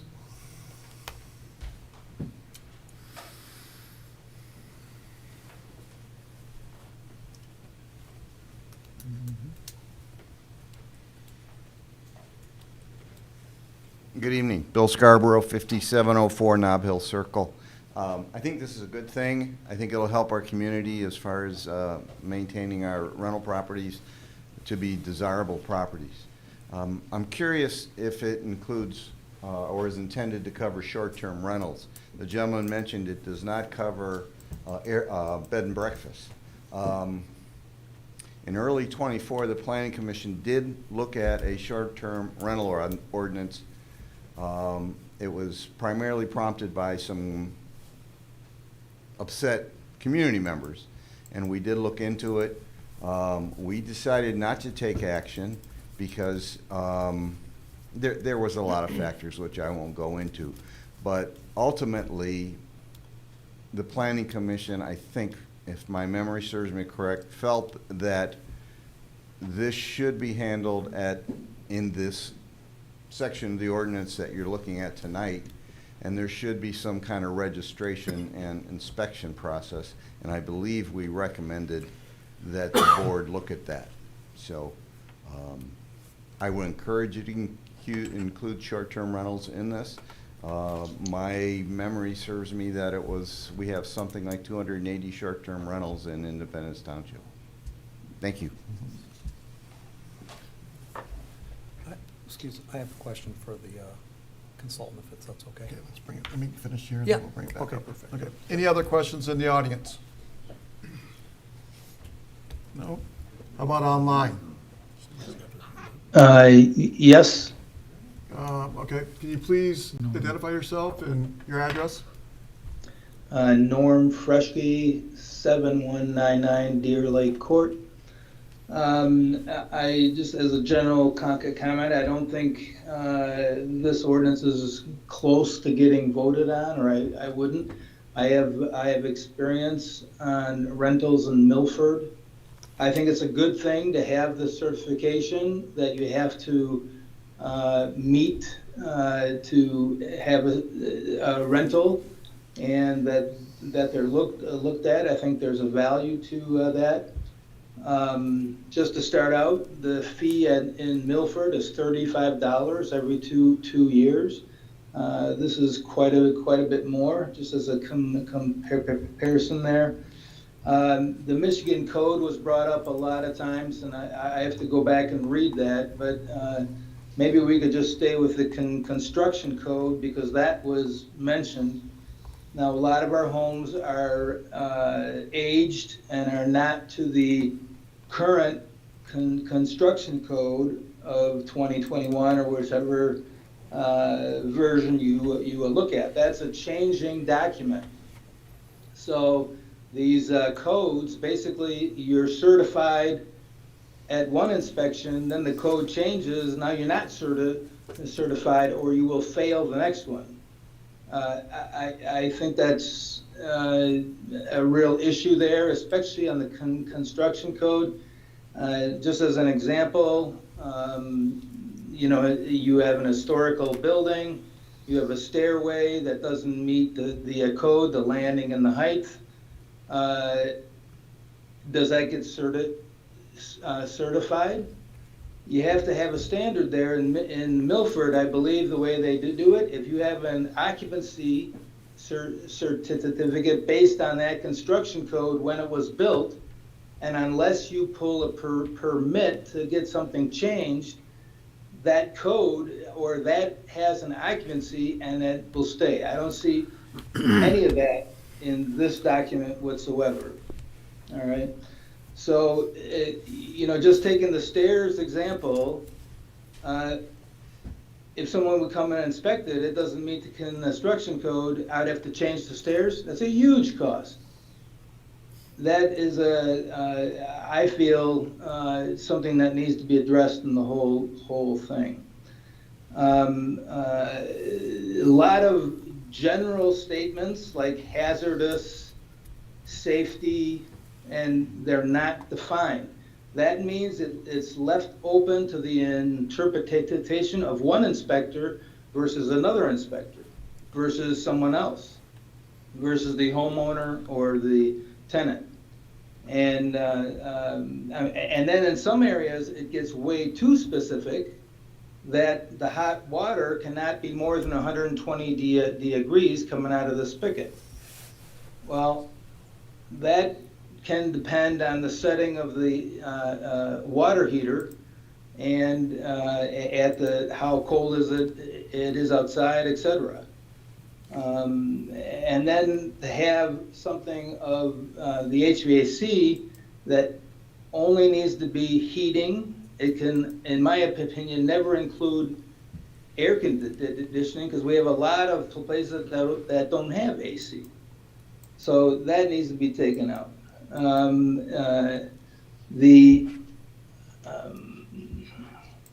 Some of the standards, I'm not sure if my house would meet it.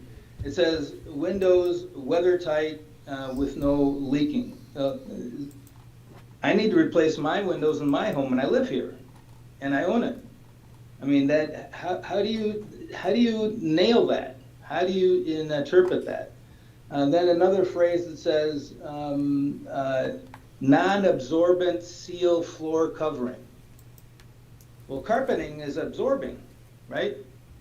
These terms are just put in this ordinance, and I'm not sure how that's going to be interpreted, and it leaves it open for interpretation, which it shouldn't. Norm, you have 1 minute, just so you know. Okay, then the other item that comes into play, and I think you can look at other municipalities, is the liability if there's to the township, if there's a misstep in one of these things that's in the ordinance.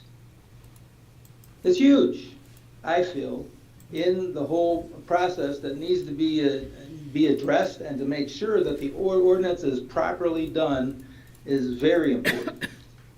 Then was this ordinance based on other ordinances that have been successfully used, and where does it come from? How is it interpreted? You know, those type of questions also. Then the last item is the responsible local agent, 50 miles away. So someone that goes to Florida, rents out their home for the winter, they have to get an agent? that's also difficult, to say the least. And then how do you know that they're 50 miles away or more, right? So anyway, I think it's not ripe for signing, or I do see the benefits of it, but a lot of vagueness, a lot of specifics that need to be cleaned up, in my opinion. Thank you. Thank you. John? Yeah, how's it going? Good. I wanted to. Name, verify address, some please, things. John? Oh, yeah, sorry, John Doolin, 7421 South Village Drive. Sorry, Chuck, I just assumed you knew. Yeah. So I heard that Sam asked a question about, are we defining what a family is or how many occupants? I don't know that I heard a clear answer there, other than that they just copy and pasted from another document that already exists.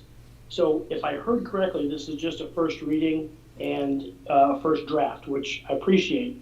I want to just thank the gentleman there who did all this work, because it sounds like he may have uncovered some other things that need to be revisited in township ordinances and updated specifically with regard to the fire department. So thank you for that. And then I agree with some of the things that Norm brought up, and for sake of time, I'm not going to drudge back through those. But the one thing, I actually like this. I think that there's a lot of good that's going to come from having this put through once it's cleaned up and fine-tuned. Okay, thank you. Anyone else online? No? Okay, so I'm gonna close the public comment side of things, bring it back to the board for one last thing before we get a motion. Trustee Morocco? Can we get some clarification on some of that? And I asked that because in my notes, I didn't bring it up, but it dawned on me about egress, where a lot of homes don't meet the egress standards of today, and I was gonna ask you that, and I didn't, but I was waiting till we get to the next one, Well, to but. address that and some of the concerns that were mentioned there, in the code, you cannot violate an existing set of stairs, for example, if it was approved in a different code cycle. So we can't go into an existing structure and start violating what's already been approved. If the codes change, the codes change. Codes improve, and there's reasons for that. But we can't violate and go backwards. Now, if they modify and alter the structure and pull a building permit, then they have to comply with the requirements of the current code. So a lot of what was stated, for example, flooring, those generally address floors in kitchens and baths where they have to be sealed. Obviously, livable areas with carpet, we're not dealing with that. So, but that's not only in the property maintenance code, that's in the residential code. That's in every code that we deal with every day. So, again, a lot of what was stated is part of the code anyway. So we just enforce that. We're looking at things from the property maintenance standpoint. Broken windows, carbon monoxide detectors and smoke detectors aren't working, graspable handrails. That's what our inspection is addressing. We're not there to look at a set of stairs for compliance of the size of the riser, the height of the riser, and the depth of the tread. That's not what we're there for. Yes, sir. So how does someone interpret the checklist? Because this is, to get a compliance certificate if you're missing, missing a window screen, if you've got debris on your roof, like what is this? What is exactly this maintenance checklist? Is it just good practices? This isn't the list you're gonna go through with a clipboard, right, and be like, you've got 6 violations on this document? Because if that's the case, then we got to deep dive into what we think what should be in that document. Right now, I see it as general good practices of a home, but I don't think that we should keep someone from living in a house because they don't want a screen in their window, or they got a branch on their roof and they don't have the means to remove it immediately, or, there's just a lot of, this is all good stuff, but what is the real intent of besides health and safety, which is what I expected, this is really our primary goal, fire extinguishers, smoke detectors, handrails, an apartment building such like that. But how deep into the weeds are you? What, was this document legally binding that this is what they're supposed to comply to, this Well, checklist? there was an amended submittal on amended MAFE that included a first go at this checklist. Now, we're pulling all this information from other communities that are already enforcing this property maintenance code and these rental ordinance certifications. So that was part of this first draft, but we can continue to refine that. I believe your existing 2006 property maintenance code requires insect screens during the warm weather months. Between November It's already 15th on the- I and believe 8th. that's already on the books for years. Well, I get all that, but some stuff is relevant and some stuff's a little over the top for any regular home that, being someone who renovates homes, I could find a violation in everybody's home that lives in this building, probably, something on this list that isn't But compliant. these are only rentals too, let's not forget, this is only No, for I know, rentals. it's to protect the residents, but there's a, if, The if, transient if group. if this is the checklist we're going off of, then before the second reading, I want time to just dive into each of those line items and see if any of them are overreaching. I didn't get into that much of it, and I don't know how the rest of the board feels, but I know your intent, Dave, but this is not, it's not about your intent, it's about what's on the documents. I know you're not gonna go in there and start hammering people on crazy things, but if that's what if this is the list we're handing them when they come up to the office, I think that we just gotta all concur, all feel good about the list, That list is verbatim right out of the property maintenance code. And municipalities across the country follow the International Property Maintenance Code, and that's what we're talking about. Okay. So that's where the code itself is giving us the guidance on enforcing this ordinance. So, we're open to all your suggestions and how we can refine this. Yeah, I think it's important to remember too, the property maintenance code and the fire code are both adopted as local ordinances, whereas the construction codes are all state law. So you do have the ability to change any section of the property maintenance code that you adopt, just because it's in the IPMC as published. Like, for instance, I am aware of one community that we work with that decided that we're not gonna require insect screens ever. So they just took it out. So then if a tenant wants them, they just have to go get So- them themselves. Pretty much you can go to most houses built in the 50s or 60s, tri-levels, whatever, they don't have an operable escape window that meets egress in them. They just weren't built that way. Is that now not relevant because it did pass the code at the time that the house was built? Or is it relevant because it's on this checklist? Well, if it's a habitable space at a lower level, it falls under the life safety concerns of the code, and it would be enforced. You can't have a bedroom in a basement without a means of egress. I understand that, but when you had some tri-levels and quad levels built, they had basements in garden, let's call them garden level, where those windows weren't, those aluminum sliding windows didn't meet egress, you know what I mean? So are those houses now non-rentable? And with the grade, you don't necessarily, in the header height in the room, you don't have necessarily the, I just wanna, Those are all nuances we're gonna have to address, but yes, under the strict interpretation of the code, yes, those would be non-rentable and what makes, spaces. so that's different than a non-compliant staircase. Correct. Well, it sounds like what you're saying is you just couldn't have a bedroom down there. You can't have a bedroom at a lower level. Right. Well- If you didn't have an egress window. I understand that, but when the house was built, it was built for a bedroom, is Right, what I'm he's not saying saying. that you have to have an egress window, he's just saying you can't have it as a bedroom. Am I correct? You can't have habitable space in a lower level without a means of egress. But, and I'm not talking a basement without an egress window, I'm talking a tri-level or a quad, which is not considered, Those egress strategies are a front door or a rear door, so that wouldn't apply. Again, you can go back and disapprove a window application that was approved in a different code cycle. okay, and that's where that would cross over from a operable escape window in a sleeping area. What escape to me means meeting the egress, the current code of egress. Right. But there are plenty of houses built prior to the 80s, you know, that have legit bedrooms, and they may not meet the egress code of that particular window. So then would the front door or another door be acceptable in that situation?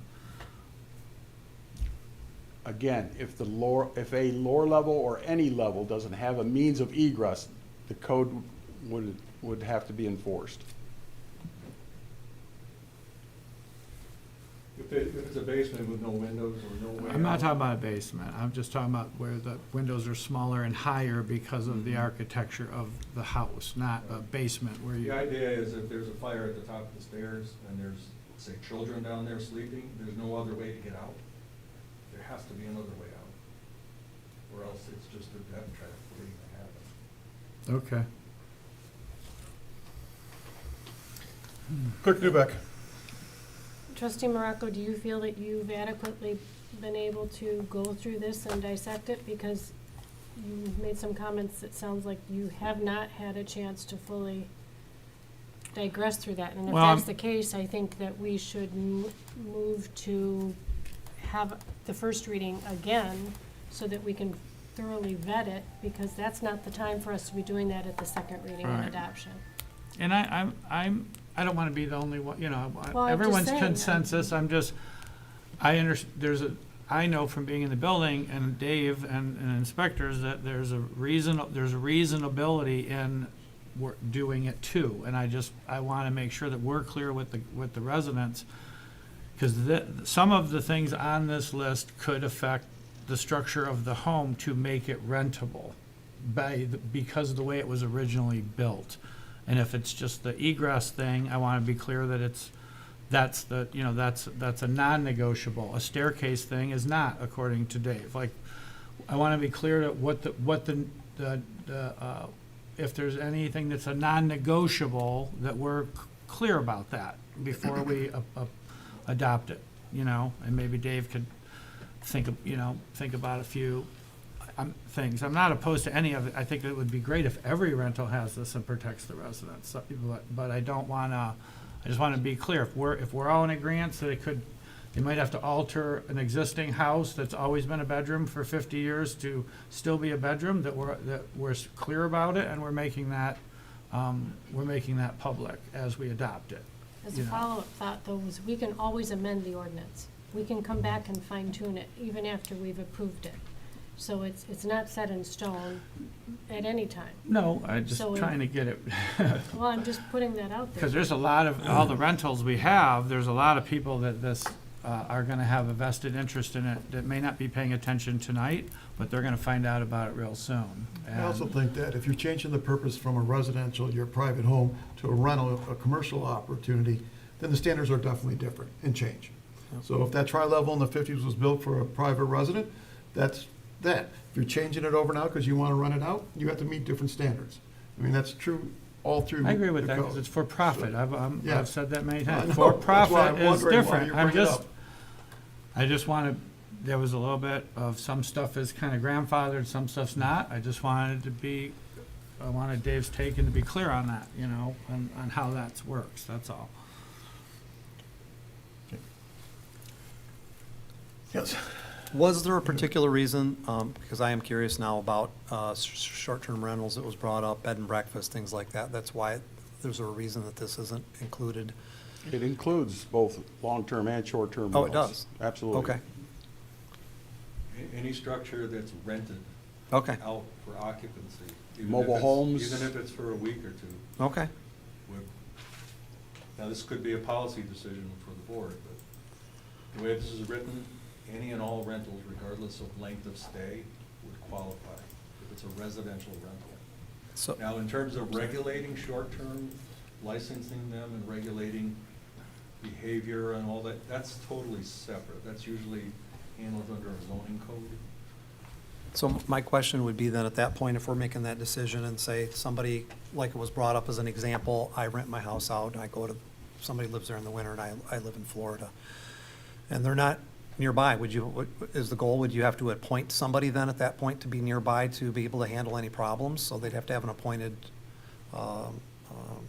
agent, resident, or whatever? Appointed agent. Appointed agent. Within 50 miles. Okay. So it doesn't have to be the homeowner, but it's got to be somebody. Yeah, in that situation, Yeah. with the snowbird, I don't know, there's room for debate, because their permanent residence is within 50 miles. Yeah. I So, see. I mean, that's something that could be worked out, I'm sure. Thank you. Trustee now, Matthew? Can you clarify then with the short term, because someone mentioned a bed and breakfast, I don't look at a bed and breakfast as short term, that to me would fall under the hotel motel. People are usually a weekend or so, they're not, so I'm just confused on the bed and breakfast now. And if you can clarify that that would be under the hotel motel and not this. Yeah, that bed and breakfast is a separate classification in your zoning code, so if someone wanted to operate one, they'd have to get approval from the planning commission or ZBA or the whole committee. That's different from Okay, permanent rental dwelling. thank you. But Does you're- the ordinance, I'm Oh, sorry, sorry. does the ordinance state that that's not included or excluded? So that it's, Bed and breakfasts, hotels, motels are not it included. did say, okay. Correct. But an Airbnb would be obviously different, and that's included under Unless that. it's already approved by the township or the Got it. county or the state, which none of them are. Right, okay. Any other questions? Comments from the board? No? Okay, then can I get a motion to approve the first reading? I move to approve the first reading of the ordinance number 2025-10- to be determined, amended Chapter 10 of the Code of Ordinances by adding new Article 11 entitled Rental Housing Certification as presented.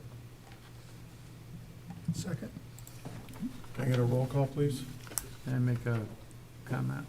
Um, Dave, would you, Carrie had mentioned that the fees need to be brought in a resolution form when it comes back. Would Okay. you accept that as an amendment to your motion?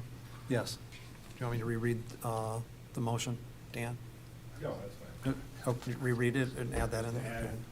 Add a resolution with the fees. Okay. A motion to approve the first reading of ordinance number 2025-10- to be determined, amending Chapter 10 of the Code of Ordinances by adding new Article 11 entitled Rental Housing Certification as presented, and to remove the fee schedule and to have it presented separately. Correct? Close enough? As a resolution. As a resolution. Can I get a second? Does Well, Paul, I'm approving the second that I already made. okay, thank you. Can I get a roll call, please? Treasurer Brown, Yes. Trustee Hayward, Yes. Trustee Morocco, Yes. Trustee Nalamotu, Yes. Trustee Tedder, Yes. Supervisor File, Yes. Clerk Newbeck, yes. Motion carried. All right.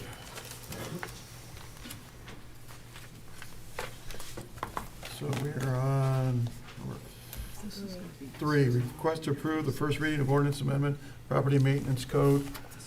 Director Moran Next again. up is the request for a first reading of an ordinance that amends Chapter 10, Article 3 of the Code of Ordinances, titled Property Maintenance Code, by updating the contents from the 2006 edition of the International Property Maintenance Code to the 2021 edition of the International Property Maintenance Code with custom revisions.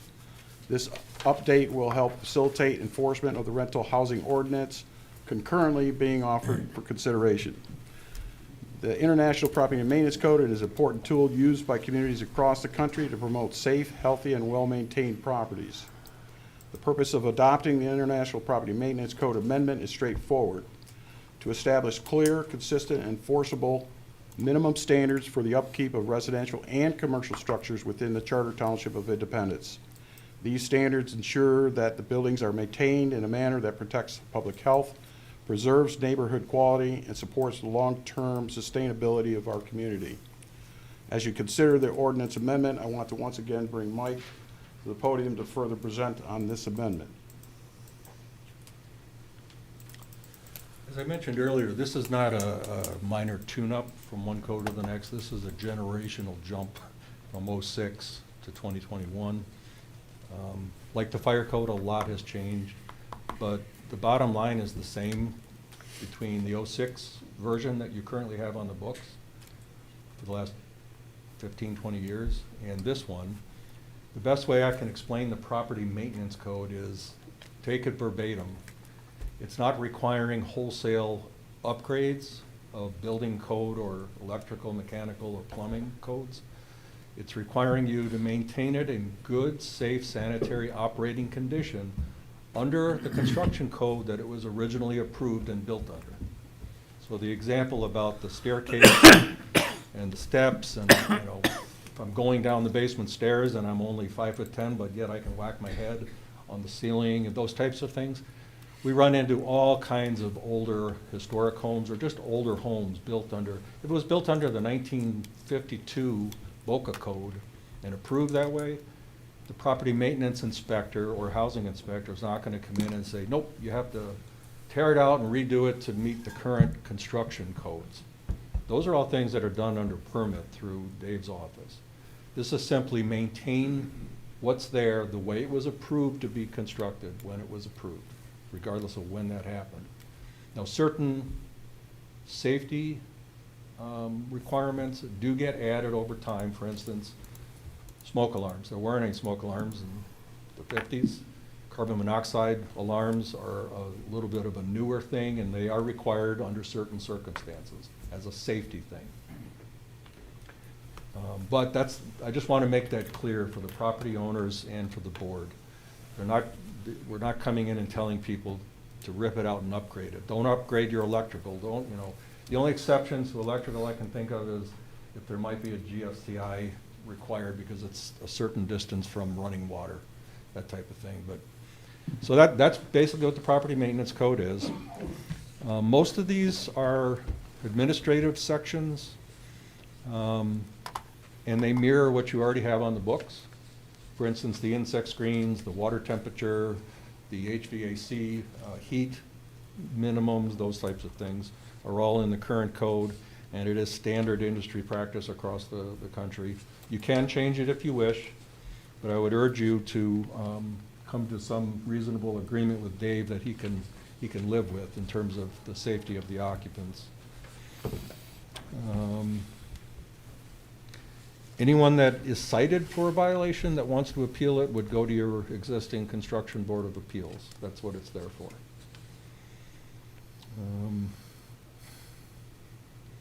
That's about all, unless anyone has any specific questions about any of these sections. I do. Trustee Morocco. You have to giggle when you say it. One little housekeeping thing, 1071 purpose of code, end of the very first section, you're missing a space between the last two words there. No big deal, just the only typo I caught, I'm sorry, where is that? where it should say welfare insofar. Is that one word, insofar? Insofar as? It's all one word? Well, then I need to get a Back to typo school. fixed. Yeah. All right, it was weird, caught my eye, never seen I it. was a journalism minor in college. All right, well, then you did a good job. 104.4, can you explain to me what the purpose of the February 15th date? Unpaid fees? I think that's just because that's typically the due date for the winter taxes. But unpaid, what specifically unpaid fees is it relating to? Oh. It doesn't say. Well, the rental program is designed, as Dave mentioned, so that you never have to chase the fees. They have to be paid in advance or else the inspection won't occur. But there may be some anomaly situation where, for some reason, somehow, some special case where somebody incurred fees and they didn't pay them, you could, come tax time, with the board's approval, roll it over onto the tax bill. But it just says any unpaid fees as required by this code that remain unpaid after February 15th shall become the debt of the township. Is that makes... It's just, So the language is the same in a number of places in our codes. At the bottom, all such liens amounts shall be collected in the same manner as real property taxes, which means once it's delinquent here, when I do the winter tax bill in December of that year, so 9 months later, if it's unpaid, the same as property maintenance is now. If we go cut someone's lawn, pay for what we did, it goes on the tax bill in December, and then it's collected with the What I taxes. wasn't clear is what if the fee that they owe is due on February 10th and they didn't pay it? Is it going right to collection? You know, what, does that, why does that date trigger, if the bills are gonna be due all different days of the year, you know, should there be a caveat that says after a certain, you know, after 60 days or by February, you know, at which point does it go to the tax collection opposed to it's just a delinquent bill that we've got to collect? It I see your point. doesn't really say how that plays out, just has one trigger date, you That's a know? good- It's a good point. Typically, it would be a date closer to beginning of fall or somewhere where if it's delinquent somewhere at that point, we don't wait very long to put it on the tax bill. And if you look at the language of the delinquent water and sewer, that's how that's set up, so that it triggers it in time to go on the winter tax bill. In this case, it would just sit there and still not be paid for quite a long time, so Correct. yeah, there's some way to fix that. Can we Correct me if agree I'm that we can wrong, but clean I assume you clean do that up? tax rollovers once every year, That's right. so we don't want to create more work. There's no more work. So we moved it to September 15th as a deadline? Yeah. We'll take a look at it. How Yeah, about if we want to be this? consistent, yes, if it's delinquent as of, I think, I'll look at that, but I think it's as of September. I just think it says as of September.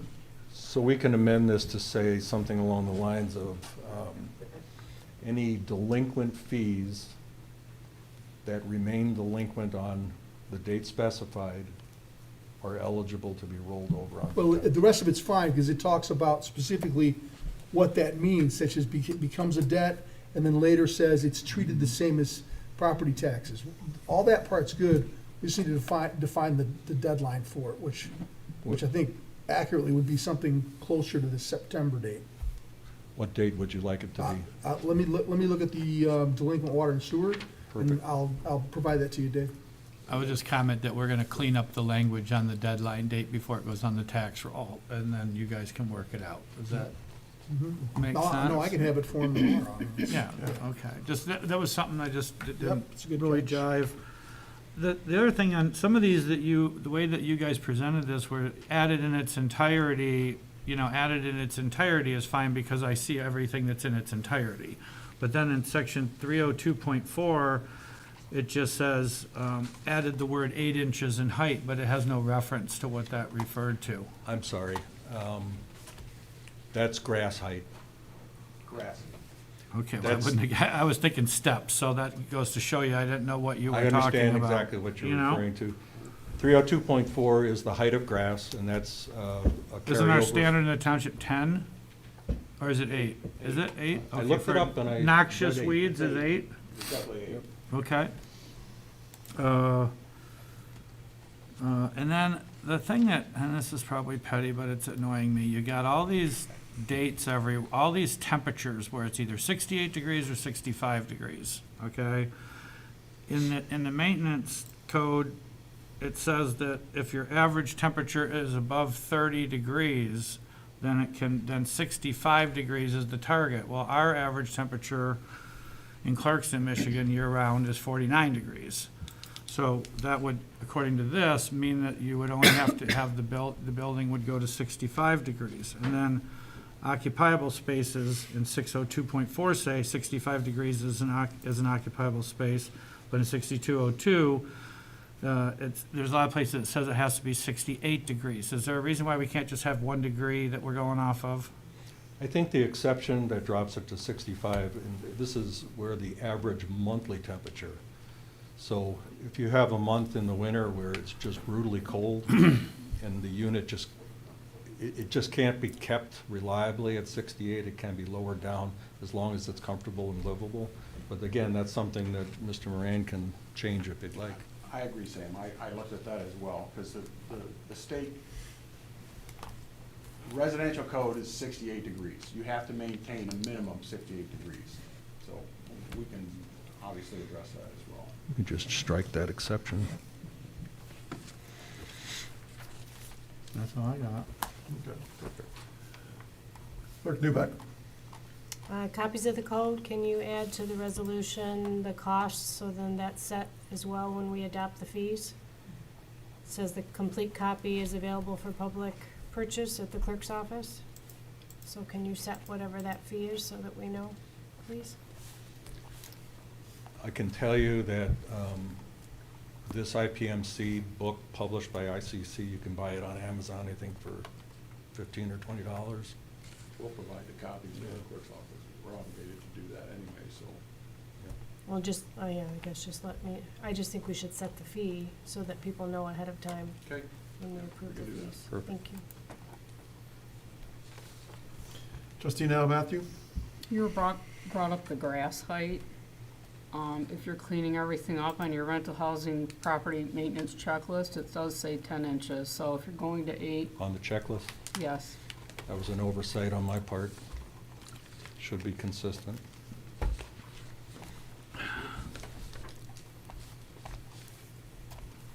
Any other questions? Okay, put it out to the audience. Anybody in the audience have any questions or comments? Comments, I should say. No? Anyone online have any comments? No? Okay, public comments are closed. Bring it back for motion. Can I get a motion on this, please? I'll make a motion to approve the first reading of ordinance number 2025-10, TBD amending Chapter 10, Article 3 of the Code of Ordinances entitled Property Maintenance Code as presented, with the language being cleaned up on the delinquent fee deadline prior to the second reading, and that we get a standardized temperature that needs to be maintained in an occupied spaces. Second? Really quick, does he have to add what you add, the What? resolution for fees as well? I thought hers was separate than the ordinance. Is it part of it? I'm sorry. It is. Okay, and then I'd also like to add to that that you do the maintenance, the fees and penalties in a resolution type It was to format? purchase the code. to Price to purchase the code. price to purchase the code? Mhm. Okay, And I'll In a- support. okay. If you understand what it is, everybody, we're good. Can I get a roll call, Madam Clerk, please? Trustee Hayward? Yes. Trustee Morocco? Yes. Trustee Alamothu? Yes. Trustee Tedder? Yes. Supervisor File? Yes. Clerk Newbeck, yes. Treasurer Brown? Yes. Motion carries. Thank you so much. All right, thank you. All right, the next item on the agenda is 4, request to approve the second reading, is that right? Yeah. The request to approve the second reading and adoption of the ordinance amendment, section 48-177, that is between Paul, Treasurer Paul, and DB Director Dave McKee.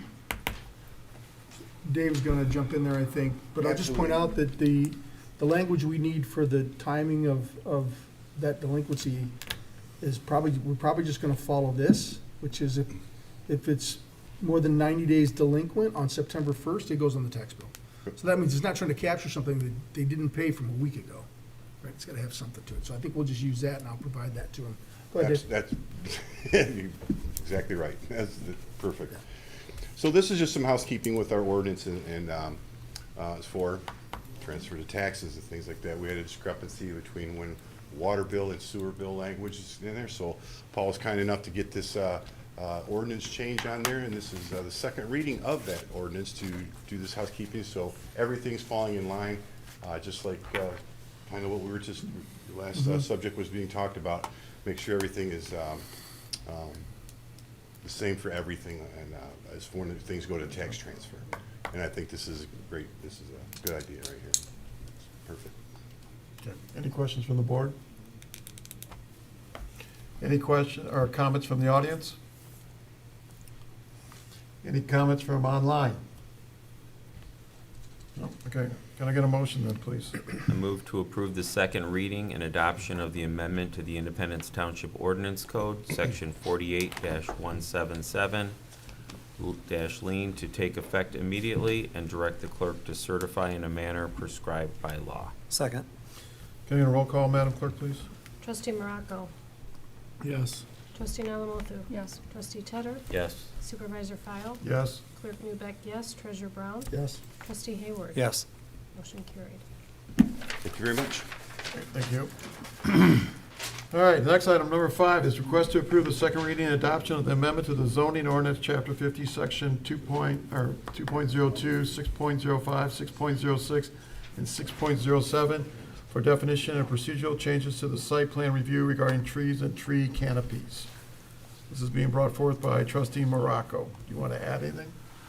No, this is just something that we're working on. It got approved. This really is just changing some of the procedural changes to bringing in site plan review to assist the planning commission on what's currently on the property prior to the project coming forward, so that we have all the information we need at the conceptual plan opposed to at the final site plan.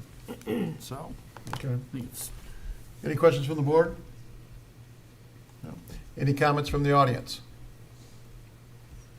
Please state your name and address.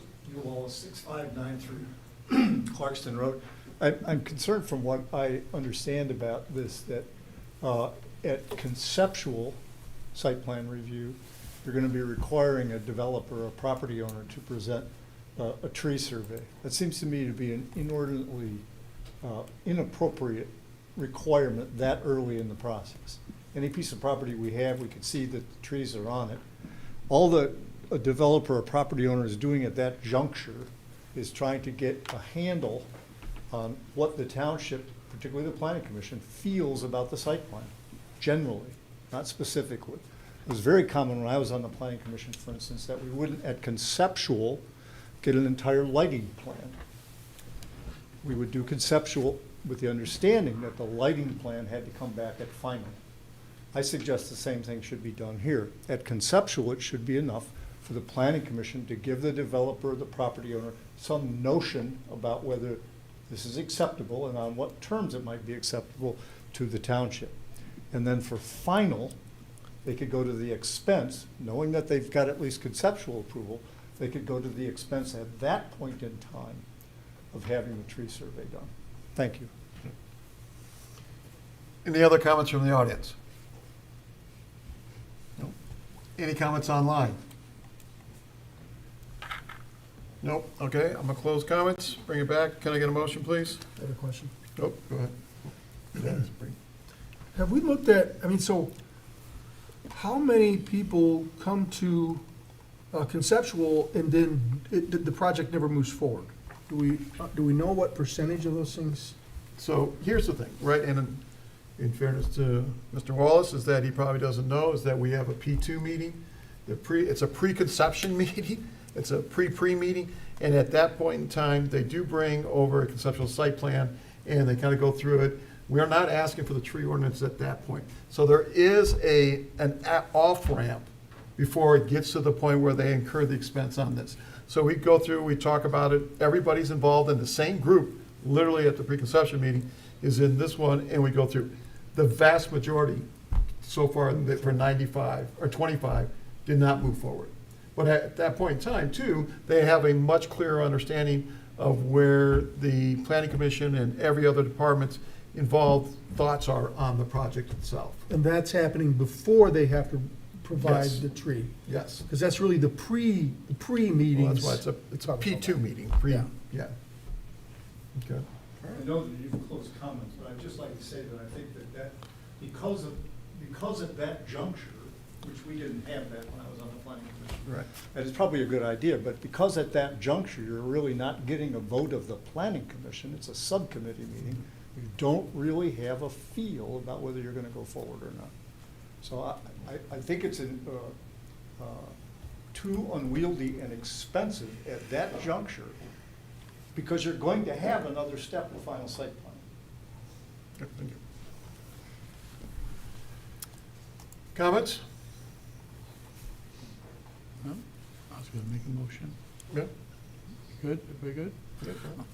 I'll move to approve the second reading of the ordinance and adopt an amendment to Charter Township of Independence Ordinance Code, Chapter 50 zoning ordinance, revisions to Section 2.02, 6.05, 6.06, and 6.07 for definitions and procedural changes to site plan review to assist the planning commission to know the locations and conditions of trees and tree canopies on development properties and consider that information in site plan decisions and direct the clerk to publish notice in a manner prescribed by law.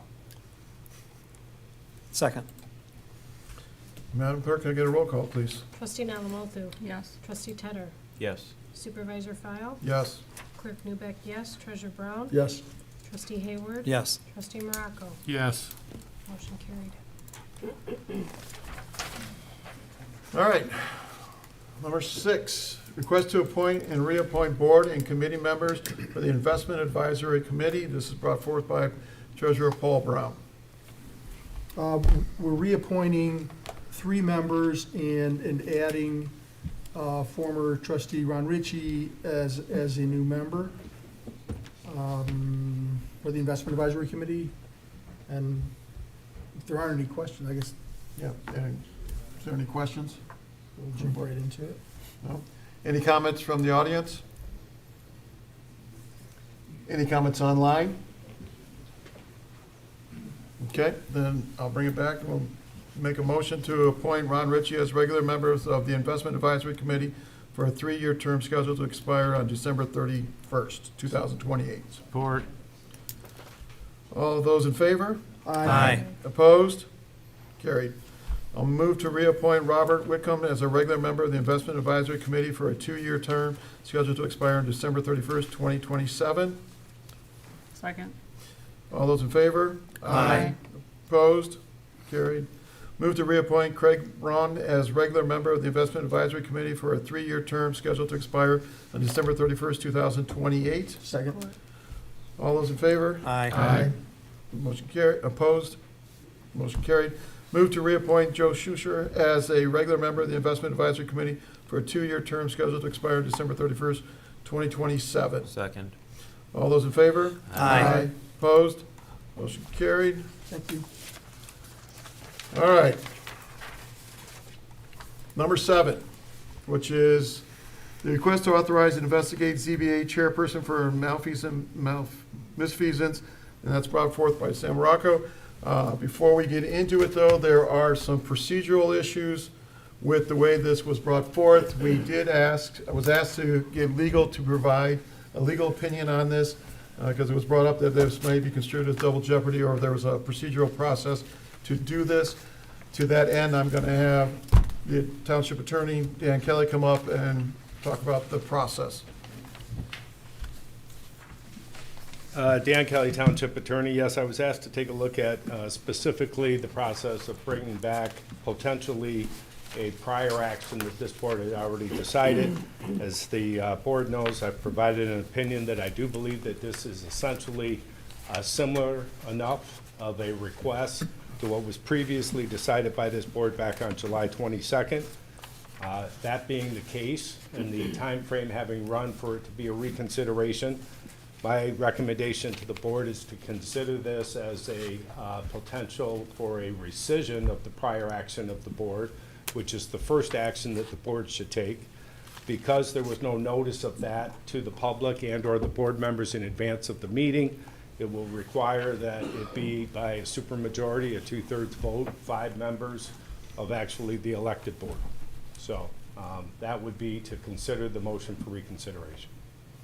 Okay, just so I'm clear, what we have to vote on first is whether or not we're going to rescind the motion to rescind is accepted.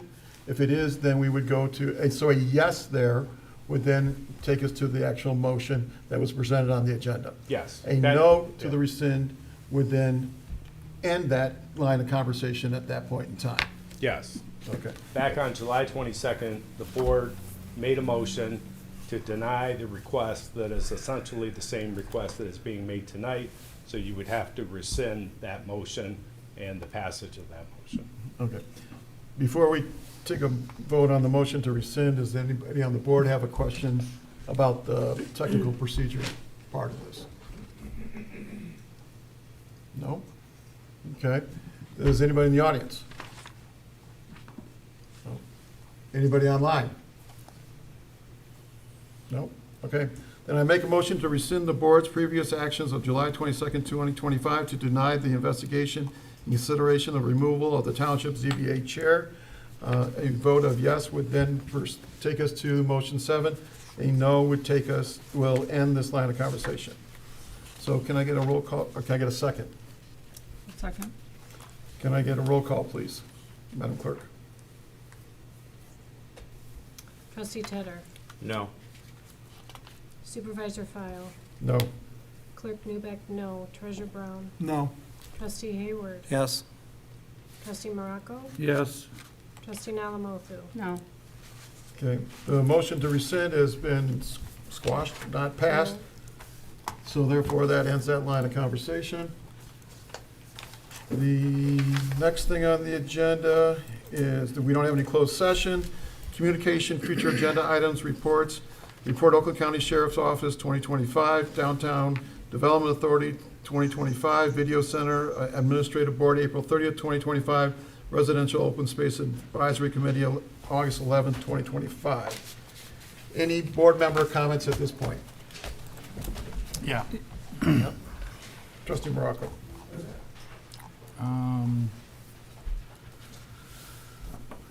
Well, I want to apologize for not getting the MAF right.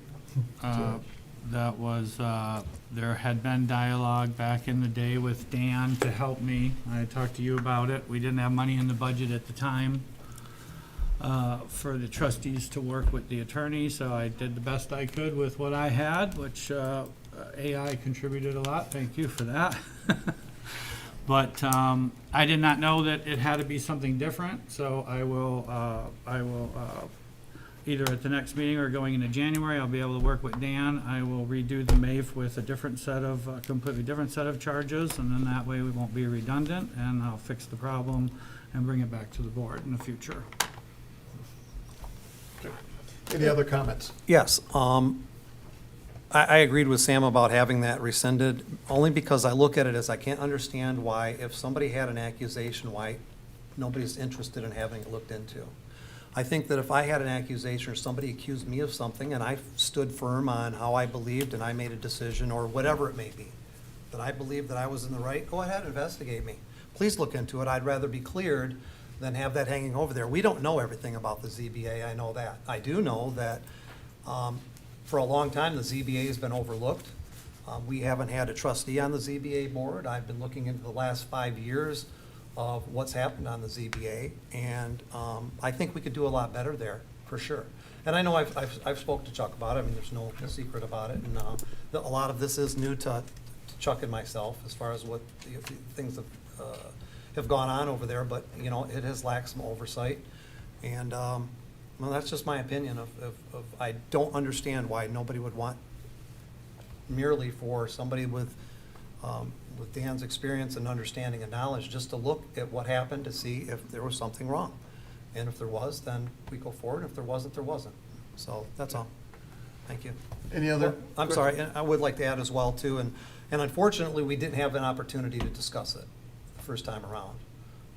You know, we were, not only Sam, but any of us that wanted to have any discussion about the original motion, we weren't able to do that. So we were all kind of silenced about that. And of course, now this is our opportunity to say what we want to say about it. And I think that's pretty much it. Thank you. All right, and the last thing I would like to make a comment on is that this has already been litigated in the courts. Everything that you would need to know has already been put in there, so just go read the court documents and you'll see what you need to see. On that note, I get a motion to adjourn, please. Move to adjourn. Second. All right, all those in favor? Aye. Opposed? Just gotta do it again.